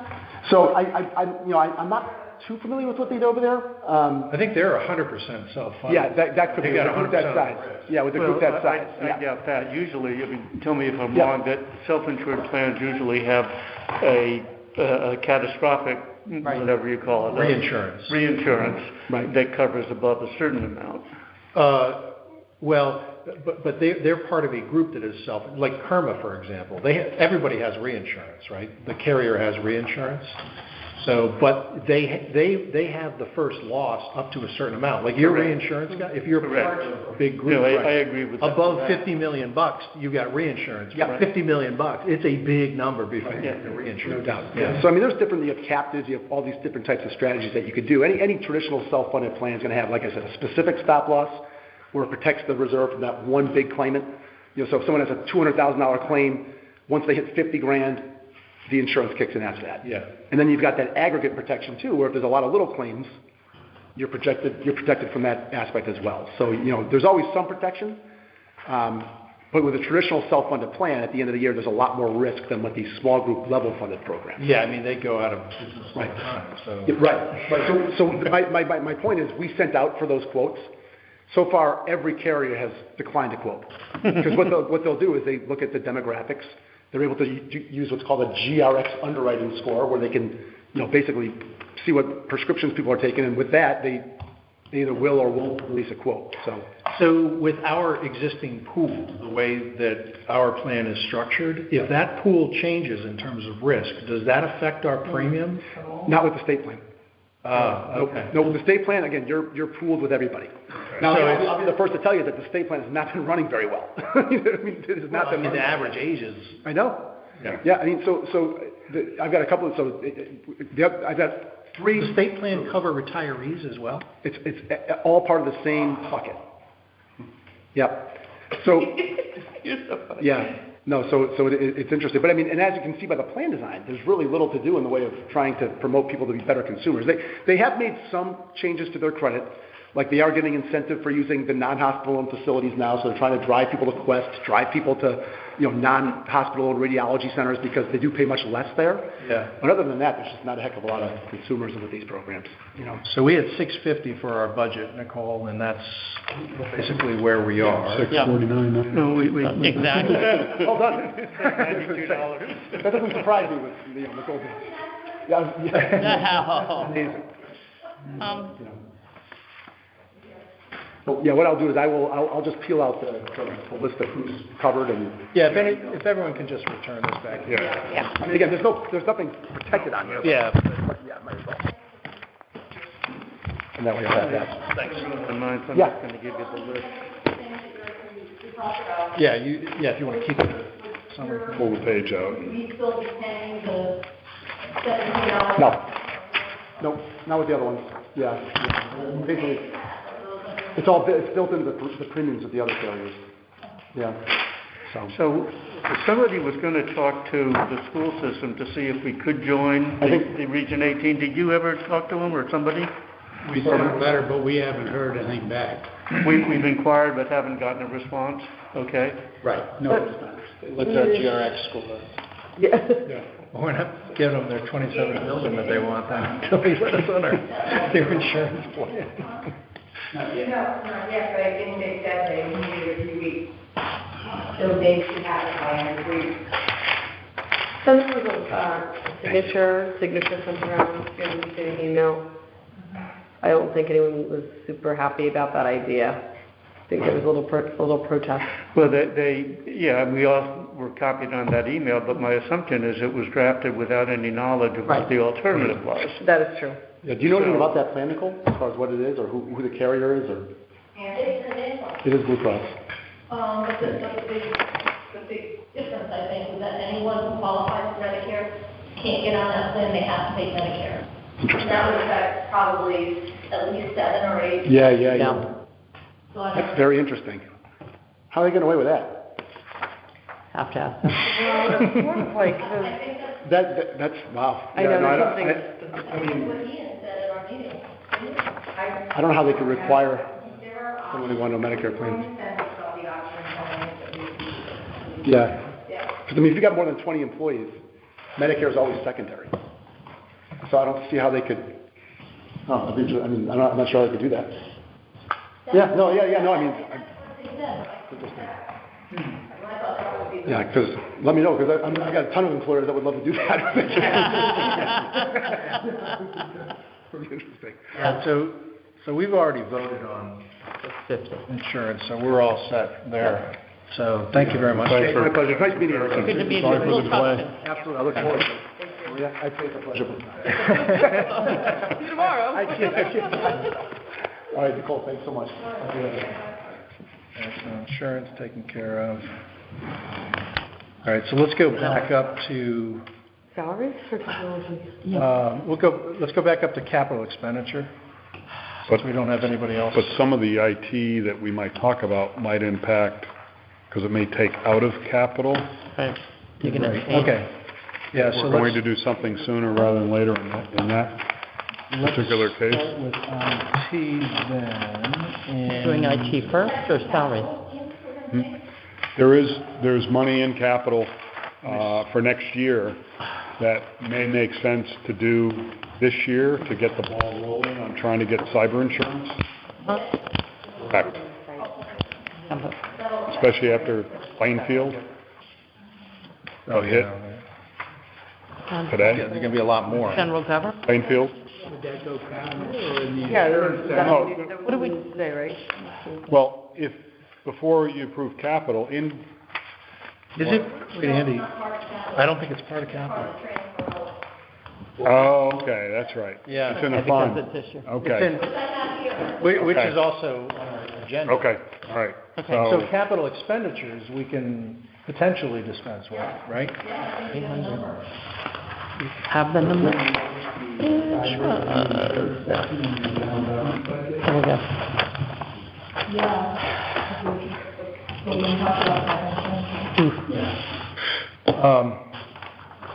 So, Nicole, I have a spreadsheet labeled 31522 where we made 370.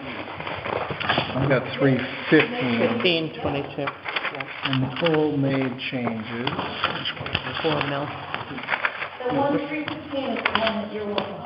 That's the one that we worked off last week, Yeah. and then you revised that. That's why I didn't send another one out, I thought it was too much paper. Okay, so if we can just confirm the changes, page by page. So I've got on the first page removing $4,000 for the Shrubbery. Shrubbery. Second page, I didn't have any changes. Did anybody else? Why don't we just go to the total? Well, I want to just make sure the individual line, because we took out a whole bunch of stuff for police, for example. Okay. So then page 3, General government total. Oh, do we have to do, No, we can do it in total. we can do capital in total, I think, yeah. Okay. Page 3? Page 3 for emergency management is set, no changes. Right. After our conversation. some different lines, some shuffling. Yeah. See on the one. We needed 5,500 in there. Yes. Right. Put a new. Just a new line item. And then for police, we took out the vehicle, basically. So I've got eliminating 40,000, 7,500, 2,500, 500, 2,500, $2,000 on that page. Which totals 55,100. Right. And then on page 4, I have a revision to Ferry Road Engineering from $20,000 to $30,000. Anything else? Tell me again, 20 to what, 30? To 30. Thanks. And then on page 5, I have, This is a total. oh, I'm sorry, yeah, because that gets into Page 4. Yep.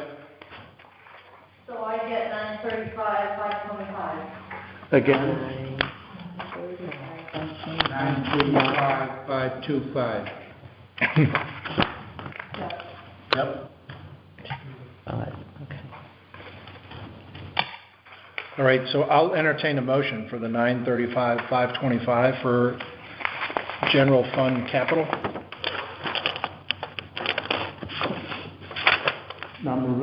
I'll second. Any discussion? Hearing none, we'll move to a vote. All those in favor say aye. Aye. Any opposed say nay. Motion carries. Great, thank you. All right, capital funds. Now we can talk IT. All right, I've been waiting all week. It's been a long 2 weeks of IT for you. You condensed that really. Important stuff. All right, so we had an exhibit last week that laid out the proposed budget for IT. Let's see what I Yeah. People are looking for it. Yeah. Did I put one of those? Wait a minute. Oh, You yeah, don't. you've got one extra for Jude. Where did we put that again? I put mine in, this is what I look. But are we looking at the technology budget? Yeah, that's this one, BJ. Yeah.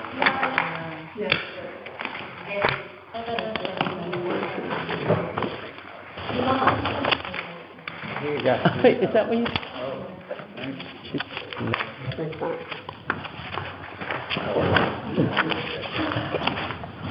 Okay.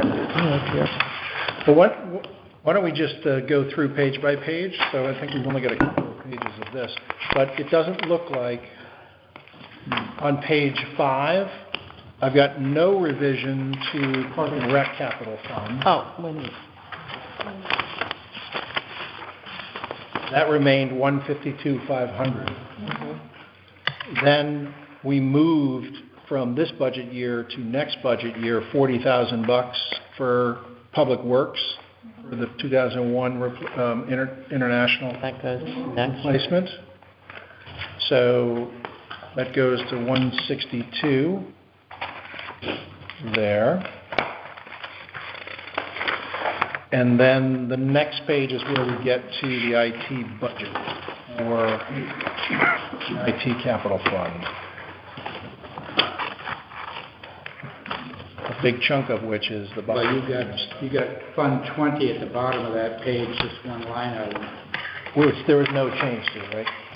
150, yeah. Yeah, no change to that. Okay. So the item, and I guess I'm trying to find this, Nicole. It was on this paperwork from the IT committee, the top item on page 2, which is Town Hall multi-factor authentication for email and network.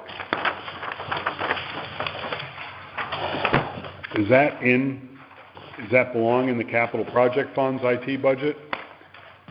I don't see it there, which may be for good reason.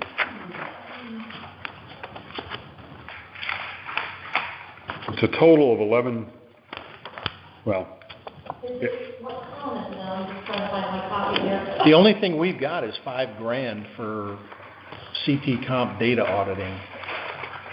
I thought you were talking about the MFA stuff. that's what I'm trying to see where it is, if it is in here, Yeah. and it doesn't appear to be in here. I think the recommendation would be that and it's a combination of operating and capital, as it was laid out by the IT committee, that we vote on that now, if we can, to make that money available now, because, there we go. If the town is going to apply for cyber insurance, this is going to be required. And if we wait, if it sits there until July 1st, we're not going to be able to apply for cyber insurance until this is in place, more than likely. So, is that the only item? to my knowledge, Dave, off that, looking at the checklist that the audit went through, that Nicole sent, Right, because when we met with the capital committee on Monday, we said push off everything except the PD work. correct. So that 89 will be on another year. So I might have it might be in the 38,000. Yeah. So, It's nowhere. which is okay, but, the point, I know a number of different people are working on trying to get a cyber insurance, which is important. This is going to be one thing that's going to be required, so, and we're not going to be able to snap our fingers and have it in place. So I think it would make sense to, if we can, do an additional appropriation to this year's budget to get this money, make this money available so the town can start and get this part of the puzzle in place. It's going to happen anyway, but get it going sooner rather than later, rather than waiting till, all right, we approved the budget in May and you can't do anything about it until July 1st, and then that's 4 months from now.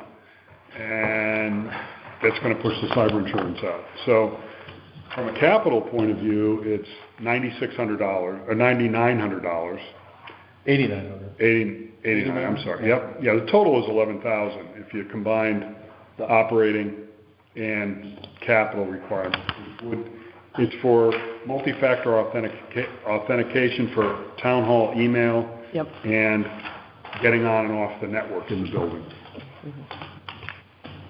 There are other things we're already doing that will help get the cyber insurance, but this is something that I think they're going to require, and I know, Martha, you've been doing some work on this as well. So, yeah. Yeah, I mean, and again, it was just on the news tonight, Plainfield got hit with ransomware today. Saw that. Cop shop. So, I think it's a no-brainer. We do it. I mean, It's tough to do it. so if you'd like me to make a motion on behalf, and again, I didn't know if there are any prior allocations we've made this year that would impact us being able to do. Well, we have already did an additional appropriation for transfer out, for those, the 19,000 for, the building fund for something. That's kind of one department transfer out. But what is this exactly for? Is it for hardware? Is it for services? You could run it through the regular IT operating budget. It's software support. It's setting up, It's software so it's and consulting. support. It's software and support It's really, and licensing. the bulk of it is consulting. Yeah. Configuring and getting it working. And educating. Yeah. The bigger issue is getting someone to actually do it.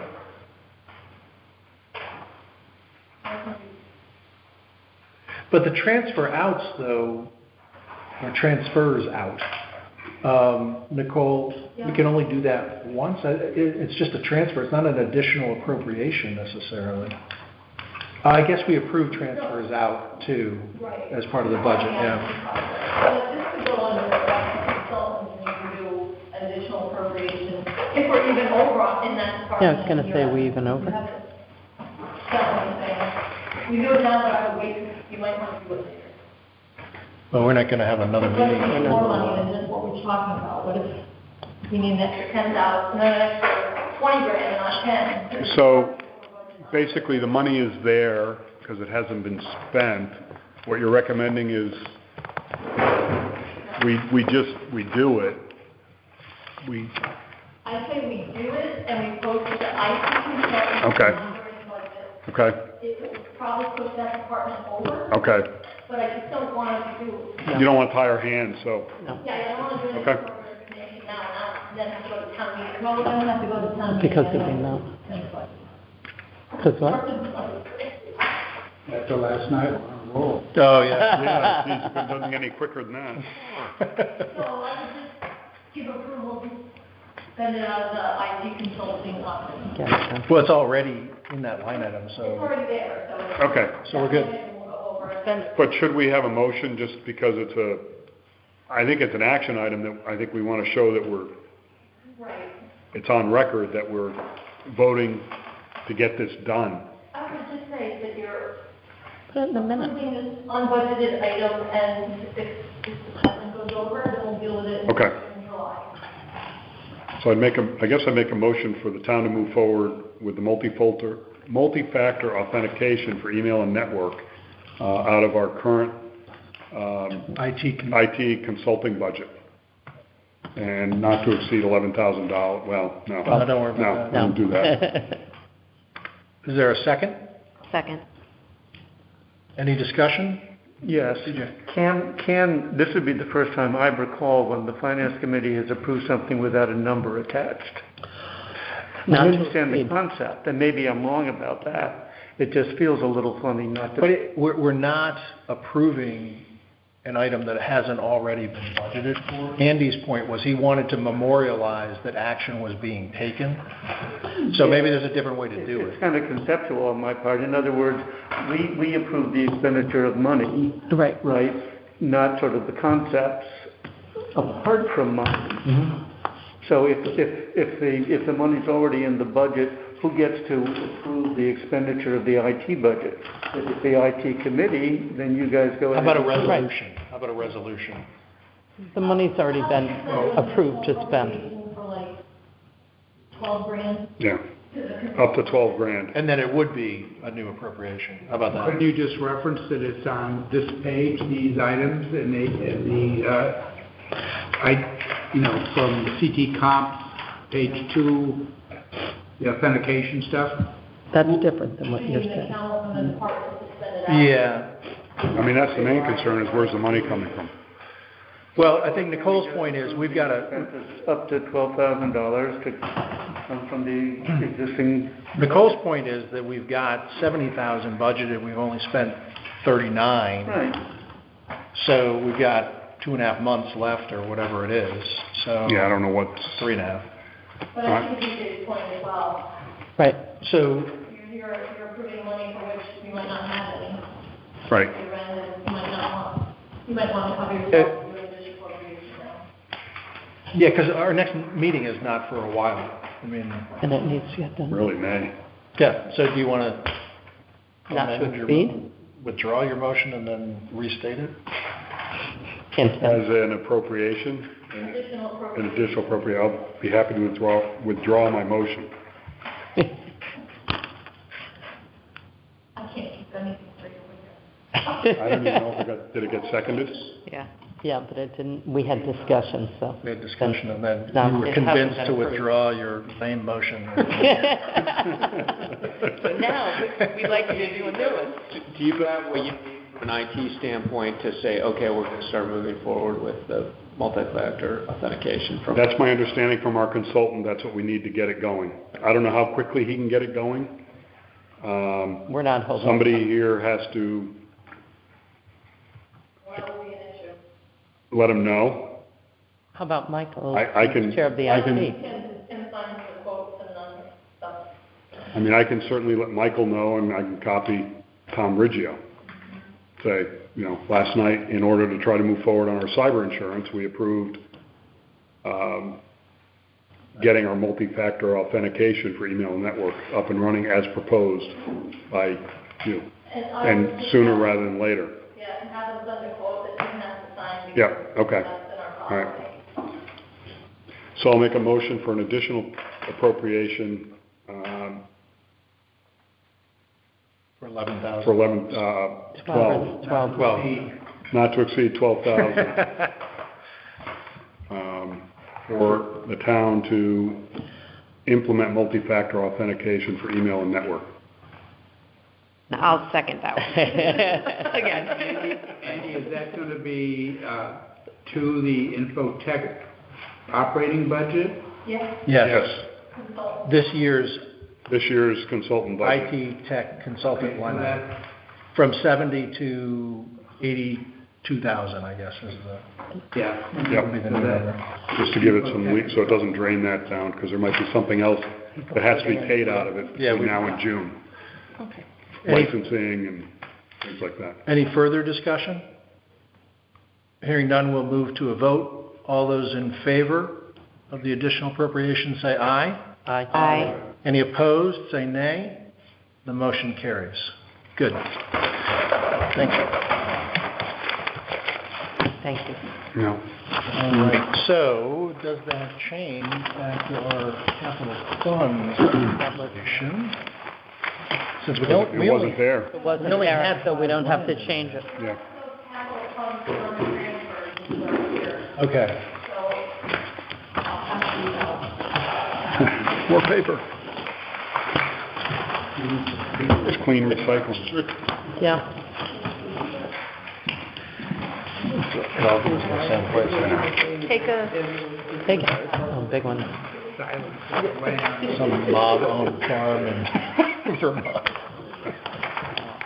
The mounds keep growing. Where did stuff come from? Thank you. Trying to put a new mountain for skiing. Really lumpy.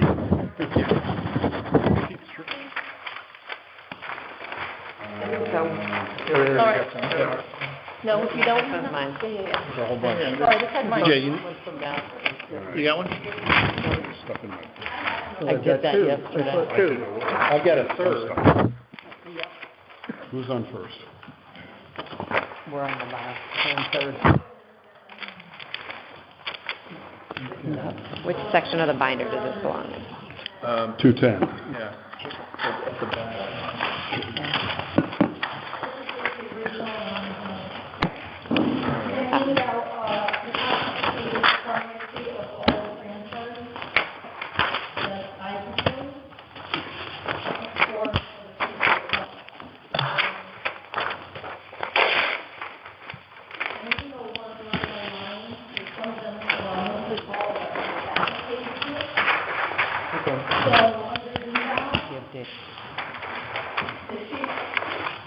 I have 35,000, it's the same as last year, and on a small sheet, 8.5 by 11, with the funds of the state,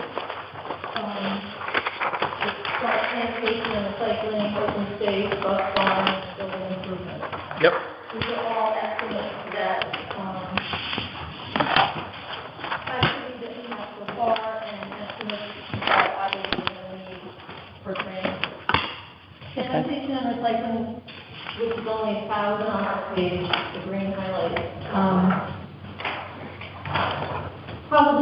away next year, all the fees for the cans and everything are going in here now, so that fund will probably be able to sustain itself and then we're going to transfer it going forward.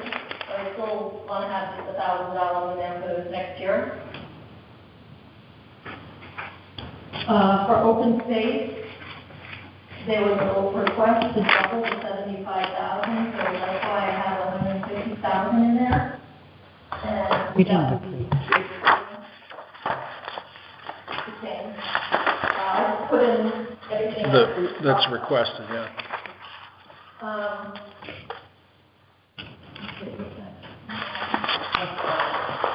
For the IT, which is 122,880, that's exactly the amount that all those IT projects add up to.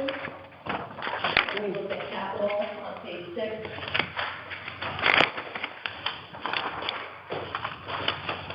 And I guess going another line for the public works capital, that's 162 for extraction. Well, the IT, just a second on the IT, because I remember this was a little confusing. You had police line items in there and... Yeah. The March 17th one, the March 17th. Yeah, no. I'm just contrasting it because we took out 8,900. Took out more than, well, yeah. It's never included in the beginning. That wasn't included in the 122? No, that's why it's needed now, right? No, it should have been in the 122 for next year. Right. 5,000 was in. Right. That's in the capital budget. Right. On that first page. First phase. And then, And I guess, It was never in anywhere. It was not in the 122. where's the breakdown of the 122?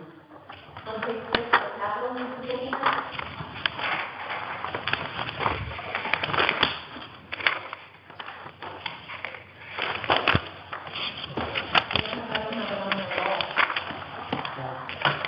The only thing that I see on is $5,000. Well, wait, I'm sorry. That's the capital fund. IT capital fund, $5,000. Networking. And then I've got police department stuff, et cetera, et cetera.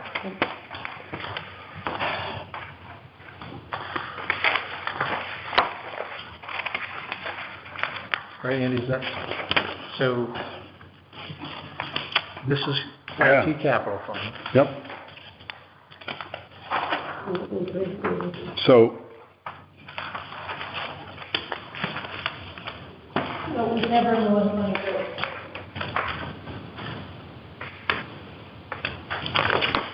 The 122. I don't even know where the 122 is. I don't know where that came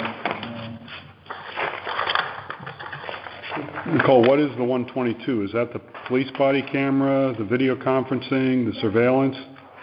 Yes, page 6, the capital, Right here. This one. It's the bottom of that. Okay. The one. Wait, what did we 15. take out? Okay. For IT, Nothing. Nothing. nothing out of the 122. I'm looking at one that says 216,380. That's 315. This one's 315. It says It's this one that 122,880. says- That is this one. Okay, I got it. Got it. So, Andy, reconciling that estimate, $5,000 is in there. 88,750 is in there. Yep. 14,630 Right. is in there. Okay. 8,000. What's the next? Haynes Park. That's all kicked out to Haynes next Park. year. Oh, That's, that should be 23, 24. With senior center, town woods. 15,475. Okay. Yep. Yep. That's all 23, 24. And so everything in this CT comp has now been dealt with in the estimate, in the budget, including the appropriation, the additional appropriation that we just did. Okay.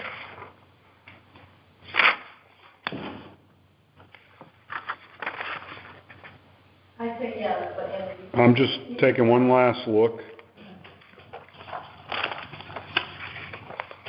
Yep, there's the switch. Yep. Yes, it is. Okay.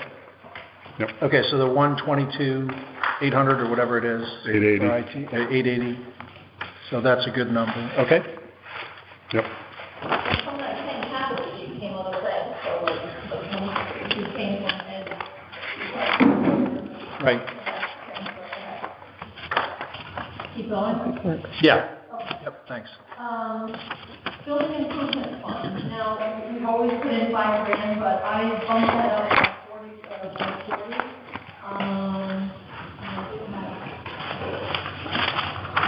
For the building fund, we've taken out the following this year: 13,000 for cabinet for fire building, temporary transfer station building, 19,000, and DPW heat failure repair, 23,000. So we've taken out about 56,000. So we've got to replenish that because we're going to be down to like 30 grand and then we have any more. So I increased it just based on my analysis to get back up to some better level of 45. But remember, that account started at 172 and now we're back down to. Yeah. We used a lot. For the roads, when Edwin just had the last meeting on capital, he talked about the roads that he wanted, and on capital page 7, it says pull down to 562,000. I have put 800,000 in the transfer because we, as I understood, we wanted to build that road improvement fund up, and we hadn't put in $1 million in. Ed said he thinks he'd be good with 800. Roads come up and they change, and he actually was talking to me today about changes in oil prices and stuff. Yeah. Affected on what he got. So that 800,000 is more than what the roads are estimated to be, and that's why. Well, we're trying to build it up. I mean, I talked to Ed too about the oil today, and he said the roads he's got slated to do this spring may cost more than anticipated because of that. I mean, obviously the price per barrel is at a high now. Right. 6 months from now, it may be hopefully much lower, hopefully. So it may not be that bad, but even the roads this spring, he may not have enough money to do everything. I'm hoping that will be covered because from my previous budget is 1.5 and it only costs us like 1.3. Okay. So that again keeps the balance going up higher for emergencies. Right. Yep. Okay. Park and Rec is next with 162,500. Just try to figure out the capital.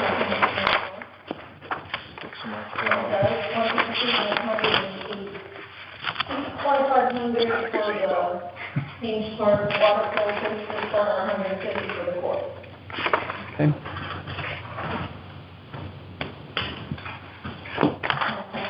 Not to exceed.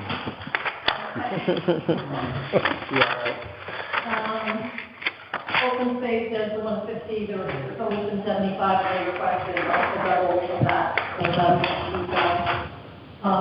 fire and apparatus, usually for the 100, I added a little bit more to cover up because we are spending the washer and dryer money from there.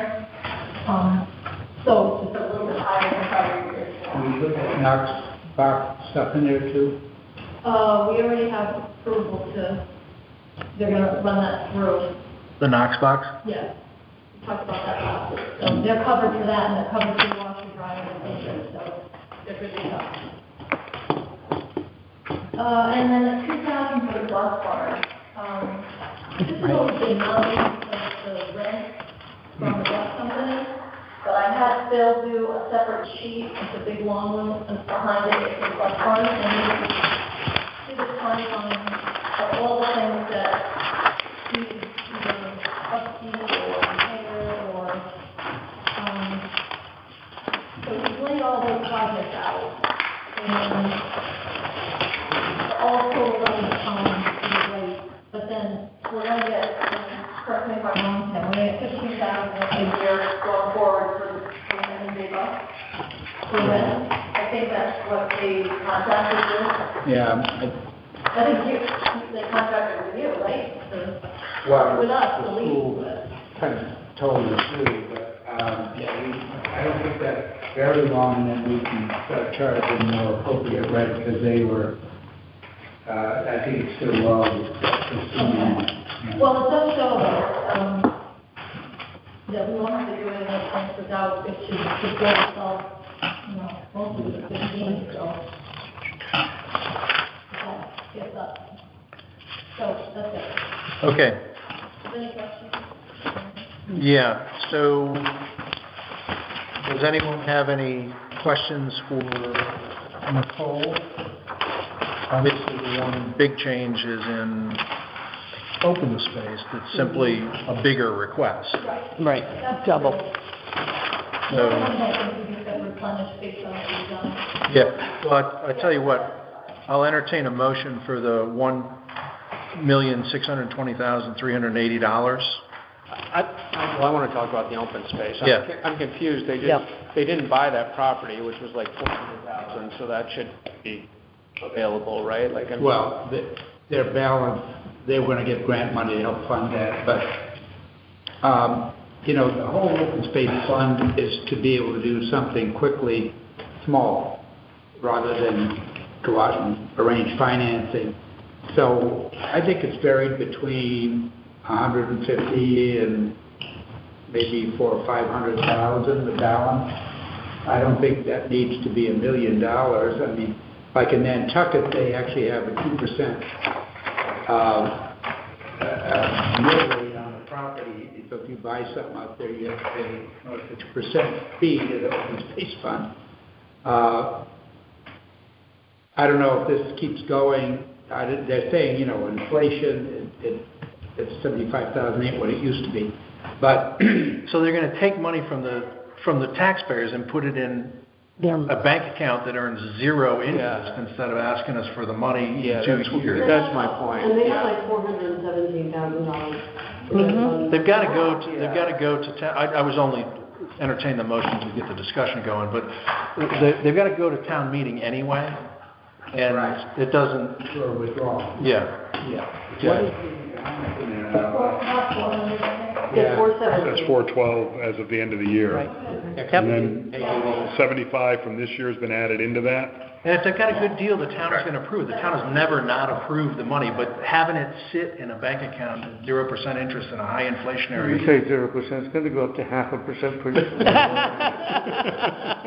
That's a different thing. Thanks, BJ. I was worried about that. I've been waiting for that. And I did have involved in a bunch of money involved in a big CD that would roll over like every 6 months or something. Yeah.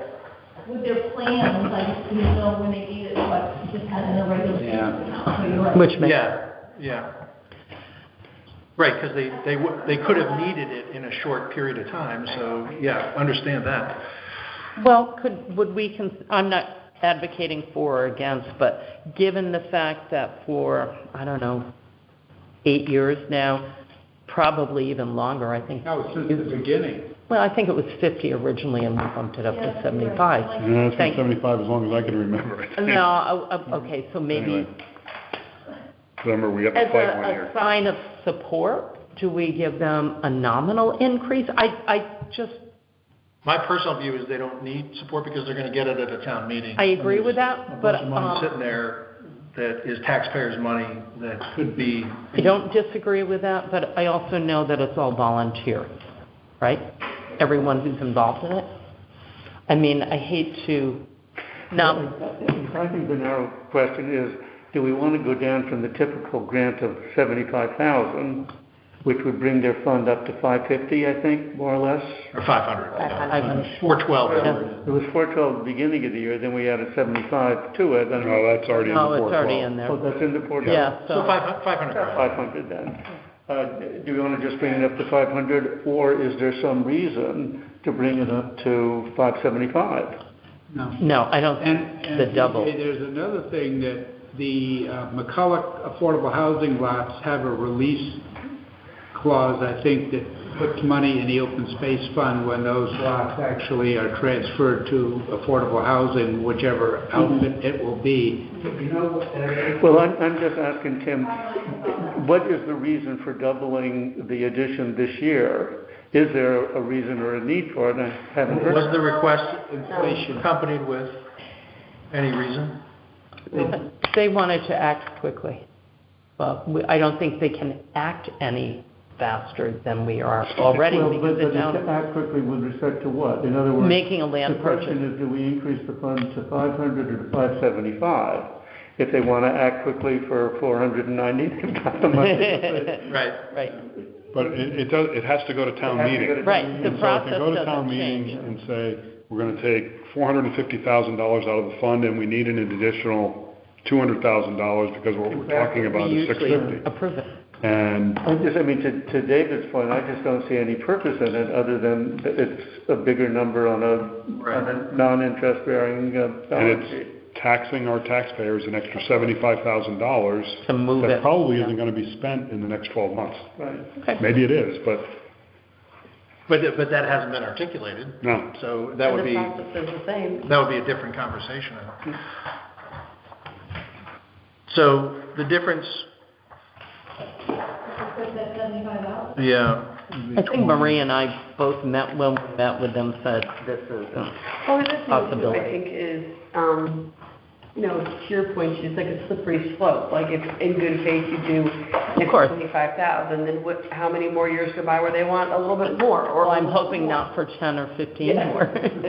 Yeah, there's lots of stuff that could be indexed. Yeah. That's on our. That if they had spent $400,000 this year Right. and they That's had depleted the different. number to Right. 100, Then we we'd feel differently. catch Yeah. up. That's a whole different story. But the procedure is the same. You still have to come in front of the Board of Finance. It has to go to town vote. I mean, whether there's 417,000 or 15,000 or 550, it doesn't really make any difference. It won't change the world all that much.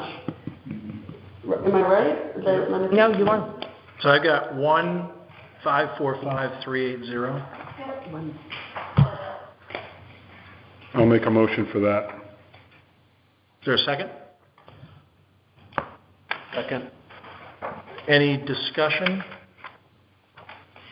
Hearing none, we'll move to a vote. All in favor of $1,545,380 for capital transfer out.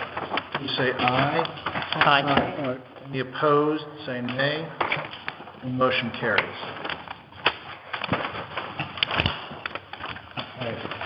One other item under other business. I mentioned earlier, Salaries Committee spoke on Friday at length. And there were some positions that were discussed in terms of how they compared relative to others based on the study that we had commissioned. So, Tim, do you want to?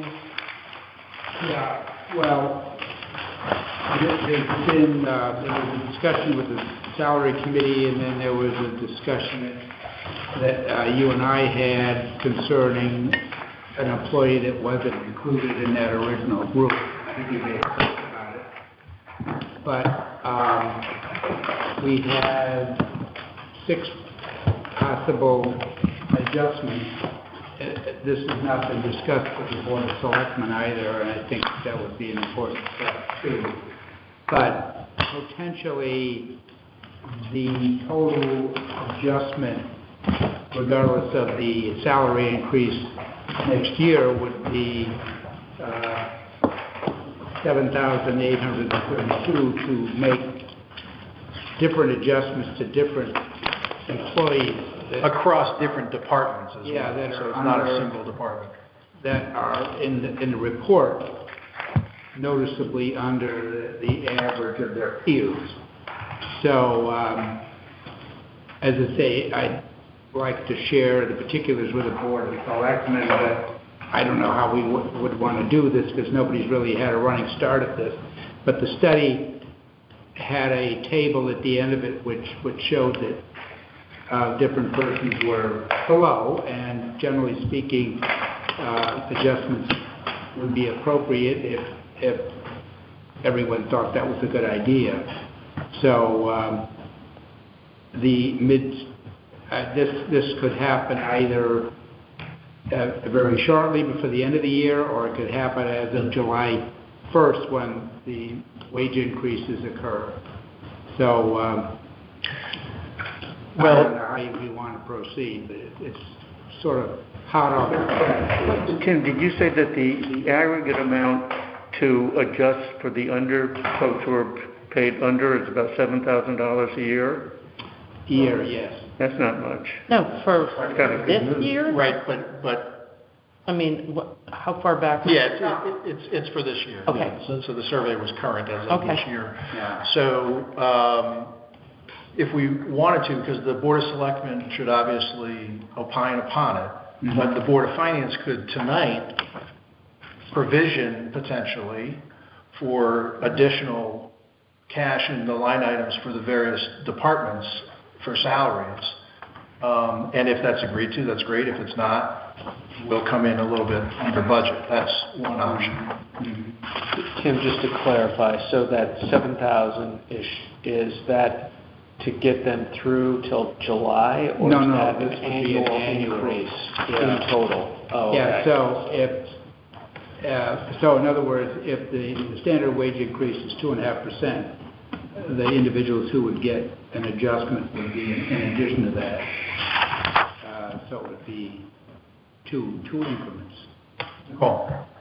I just have a question on how I implement that, because I don't have a chart, I have nothing, I don't know if these individuals are new individuals, or are they been here for long-time employees, and where that puts them? They're not new hires, no. But I mean, I don't know where on the chart that is, what about everybody else? Yeah. Are they gonna be on the same chart? I There's guess no chart now. we probably need to talk about the process, because, But that's not for the Board of Finance. I think what I'd Well, no, but I just, And I think that's part of it. I mean, we haven't had a study done in a long time, and I think that's, no way to do it yet. it's got the employees, and trying to get them in alignment on the chart, both Look at the roles. in the building Yeah. and based on the survey that was done outside the building. So I think it is trying to get, But there should be a new chart.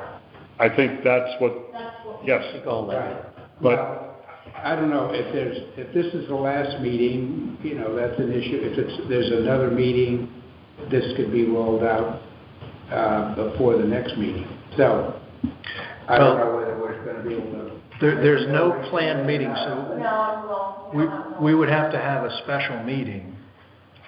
That's why I'm saying maybe tonight we just make provision for a couple of grand in this department, a couple of grand in that department, to finish up the budget, so that we can get to April 18th and present to folks and that sort of thing. I'm happy to have a special meeting if we need to, if we've got other. So if that fix works, it's simple. Yeah. In terms of when, I mean, Right. Or retro. No, For July 1 or? it's July 1. yeah, I would think you'd want to do it. It's July 1. July 1 with as a normal. Yeah. Correct. Yes, 2022. So, Tim, did the salary study indicate that anybody was significantly overpaid? It's a relative term. No. It was kind of a band, yes, there were. Yeah. So that's, we needn't discuss that here tonight, but you gotta decide how to address. We're not going to address that. You're not going to go and take somebody's pay away, No, but you might not give them an increase that they might otherwise get. which has been done in the past. Yeah. Correct. How many people are impacted? 6. This would include 6, So 6 people, and the total would be 7,000? 7,800. 7,800. Tim, does that include, is that the 7,800 to their current pay, and that doesn't include the 2.5%, so that increase that they'll get July 1? I mean, that's obviously 2.5% on 8 grand. Yeah. So that's not a significant number. I guess if you applied, if this adjustment were approved, you could apply the adjustment first and then do a 2.5 on top. That's what we had talked about on Friday, I thought, was Yeah. apply the adjustment and then the 2.5% to the adjusted. But the pay increase would not take place until July 1 of 2022.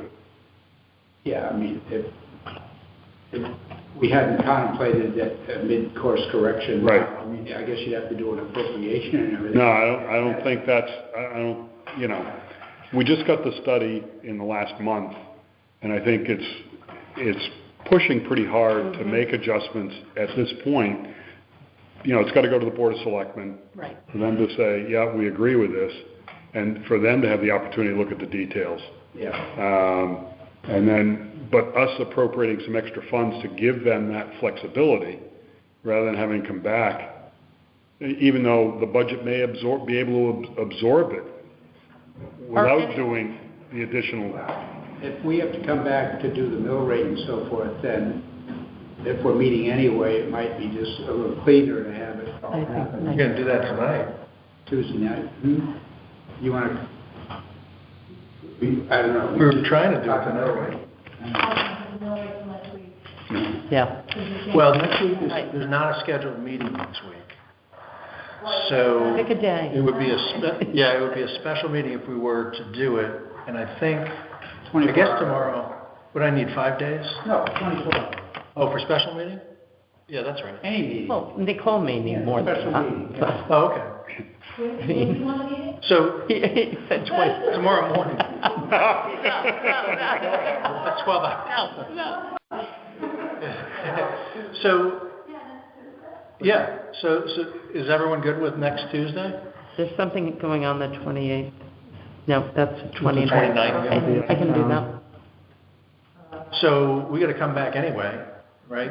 Selectmen have a special meeting to go over this? Yeah, well, Gonna have we to. do that before that? Because The two of them. Yeah. They can have their special meeting now, we can come back. Figure it next week. out. pay people, and I don't know, I go by the chart that was set up originally and do the percentage changes as either people move up in years or as you accrue every year. There's a lot of Yeah. questions. So I had something to back this up. I get it, yeah. And use it for the audit, you checked it, make sure I'm paying correctly. Yeah. Go by the employee handbook, so it's not just like, Well, from our perspective, from Board of Finance, we just need to approve a little bit extra money potentially, and then the details, Board of Selectmen need to discuss whether they're, and maybe just put. But we still have. and then the implementation. Right, but if it's like 10,000, I think you're just better off putting it under contingency or something, and then we'll allocate it out after. because- That makes sense. Well, if we can do it next week, what's the difference? We gotta come back next week anyway. Well, if you're gonna approve it next week, then my mill rate, well, it won't change that much, but. We're not approving a mill rate tonight, have we done that much? I'm very nervous because of Changes. my chart that I use has been.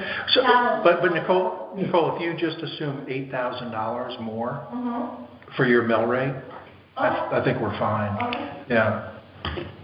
I know what you're saying. Yeah, because that's not gonna change. We have nothing really to go by, so I'm. But Tim, would the consulting firm that was used help get a new chart put together for employees so that there's, I thought they did too, or. Well, I mean, I know what we worked off last week. they're working on the grades and Yep. all that stuff. Right. But they couldn't get that for our. No, I realize that, but is that, Nicole, is that what's gonna help you Yeah, that's get what- people all in there? Yeah, so that's still being And adjusted. then we're gonna have to get that approved before July 1. So, I mean, someone's gonna have to approve all that whole new thing. Yeah. Board of Selectmen. Yeah. Yeah, exactly. Not us. Can we share with them what we have now in terms of? I have nothing. Right. He's talking. What we have in terms of? Oh. Well, I don't want to give that out. Don't share it with us. Yeah. Tim, I don't know if we need to, yeah, we don't need to, as a board, we don't need to see that stuff. No, I think we're good.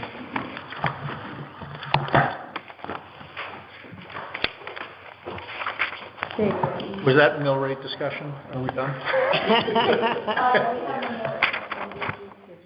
Motion to approve the suspense list as you signed it. Have a motion. Okay, sure, yeah. Did you see it? Yes, last week? Yeah, I signed it. Cyber insurance. You signed it, but you never approved it. Do we have any? That's a formality. We can do that now. Yeah, Nicole needs that. You need a motion to approve the suspense list? Yeah, one of the things my auditors do is they go over into the board finance and make sure that So, not me. do I need to add that to the agenda, or can we just go right to it? Let's go right to it. I think you can go right to it. Yeah. It's part of your wrap-up. Yeah, wrap up. Well, let's get it done. And then, yeah. So I'll entertain a motion to approve the suspense list for, You have to add it to the agenda. Someone has the list. I'll make a motion to add the suspense list to the agenda under wrap-up. okay, is there a second? Second. Any discussion? Hearing none. All those in favor say aye. Aye. Any opposed, say nay. Motion carries. Can you tell them to stay, you gotta stay the amount? We just. Just adding it to the agenda. So Tim, I gave you the suspense list. Uh-oh. Oh, That was your mistake. Number. We need a number though. You didn't give it back to her, did you? Gave it back to Judy. Oh, Why not? Motion to remove it from our agenda. Motion to carry it to next Tuesday and add it to the special meeting agenda? All right, we'll have to do it next week. I thought I saw that number looking somewhere today. In the minutes, maybe. Maybe it's in the minutes. And you just pass it out. Good idea. Oh. Did you sign it, Dave? I did sign it. Okay. We didn't really discuss it last week. Well, it went around. It went Or around. it went around 2 weeks ago. Right, 2 weeks when ago. I wasn't here. Yeah. Yeah, so it's in the minutes I of just the looked 8th. up on the I think it's the 8th, because I wasn't here. Yeah, I was here last week to sign them. Remember, I wouldn't sign it? Oh, that's right. Fence the week after. Right. No, Yeah, I think you're right. It's the 8th. I don't have the A2. I don't have. $26.78. How much? $26,060.78. That sounds like a motion. Yeah.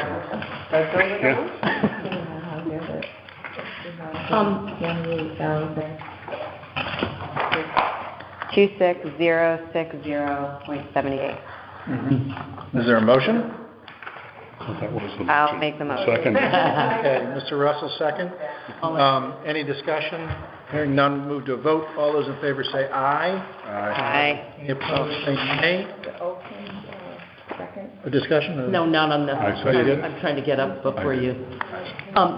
Probably is, Okay. I don't know where to ask this question, timing, mainly because salaries has come up, and I was not here last week. Mhm. So I have a question about animal control.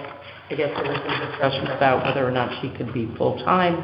And if she's not, I think she mentioned to Tim that she would need more part-time help. So with Nicole planning the work week, the salaries and everything, does this enter into that conversation at all? I think that role was something that we discussed, and I know that there have been new thoughts in the last couple of days with some emails, so. So I'm asking, do we change it here? Do we talk about it? Or is this something that comes up after July 1? Probably next week, it'll be a good option. Yeah, I think it'll be part of the Okay, salaries great. discussion next week. Thank you.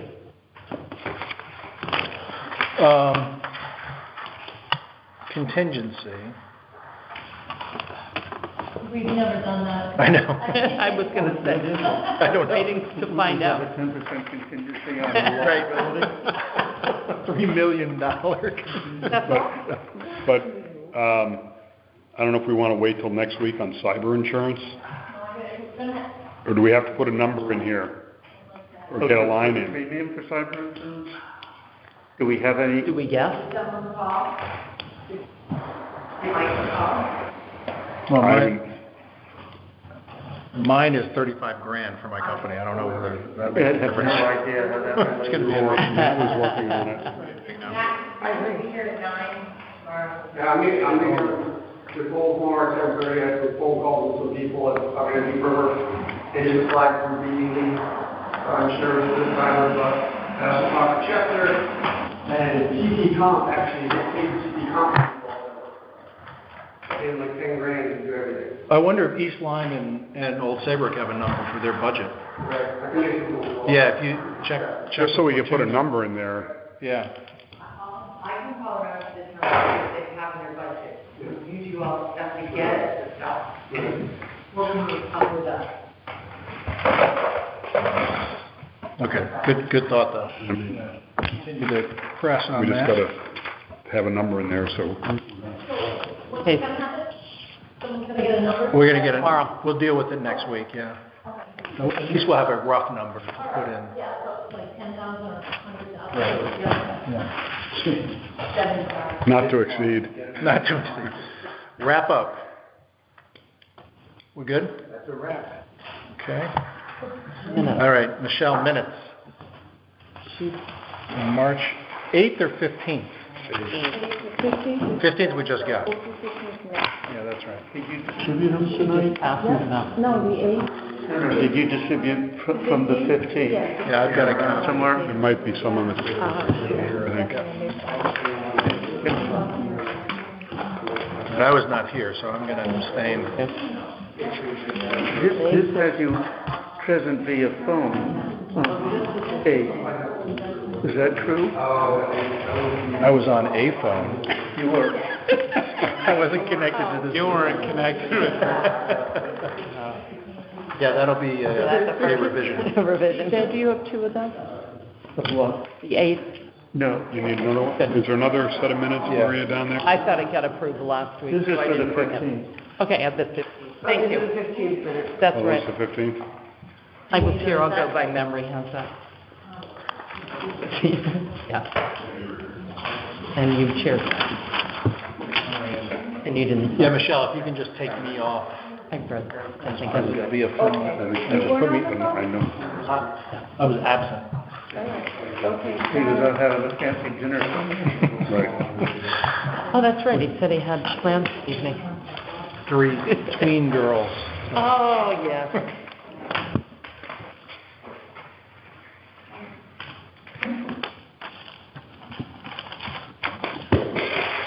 So I think in the open space meeting, I thought that they mentioned that they were looking for, was it 7,000 or 7,500 for the ferry landing project that I don't see here. And then the grant for the ferry landing was 9,000, right? Did I miss that? They asked for it, but then they did a revised budget sheet for Nicole, so I did not compare that to that. One was capital and got moved back to operating. Yeah, they asked. It's 7,000 flat, I think. Okay, Yeah. 7,000 flat, and then the grant was for 9, but then I don't see it like reflected here. Not that it has to be, but the total was approved, so that all that matters? They're gonna put it in capital. Okay. It's at the bottom of their sheet. Right, and I think it was revised. They're gonna go and get the invasives out of that property. Oh, that's right. That's happening before that. Yep.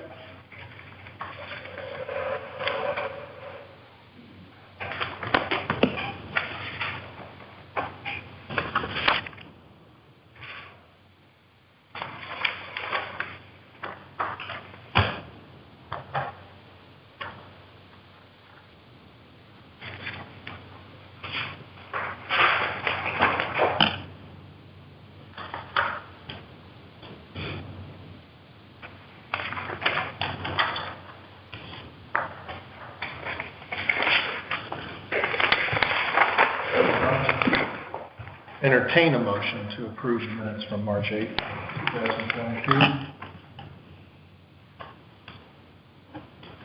2022. Is there a second? Second. Okay. Comments, discussions, revisions?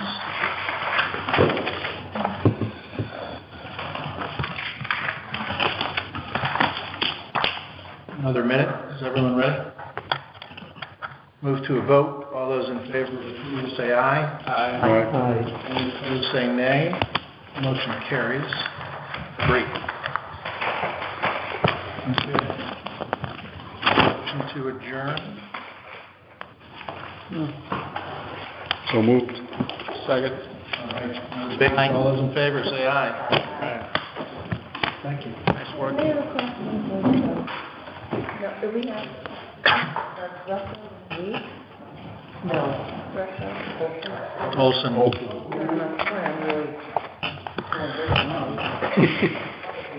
I can really read those minutes. I guess I'm See what getting really tired. These extra. Yes.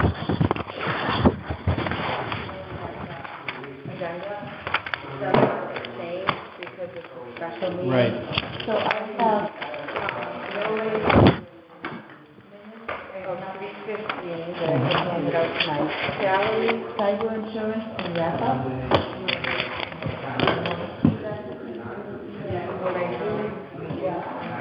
Have a good evening, all. Yeah. Thanks, Matt.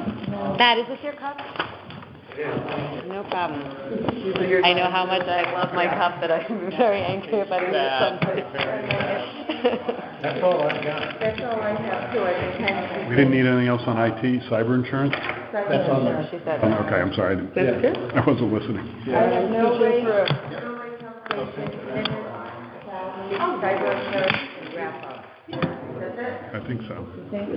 Thank you, guys. Take care. Thank you. Yeah, I can't take it. Yeah, I know.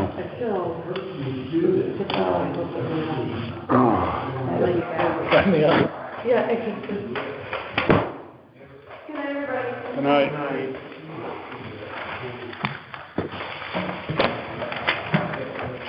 Everything got so late this year in terms of not having the complete picture.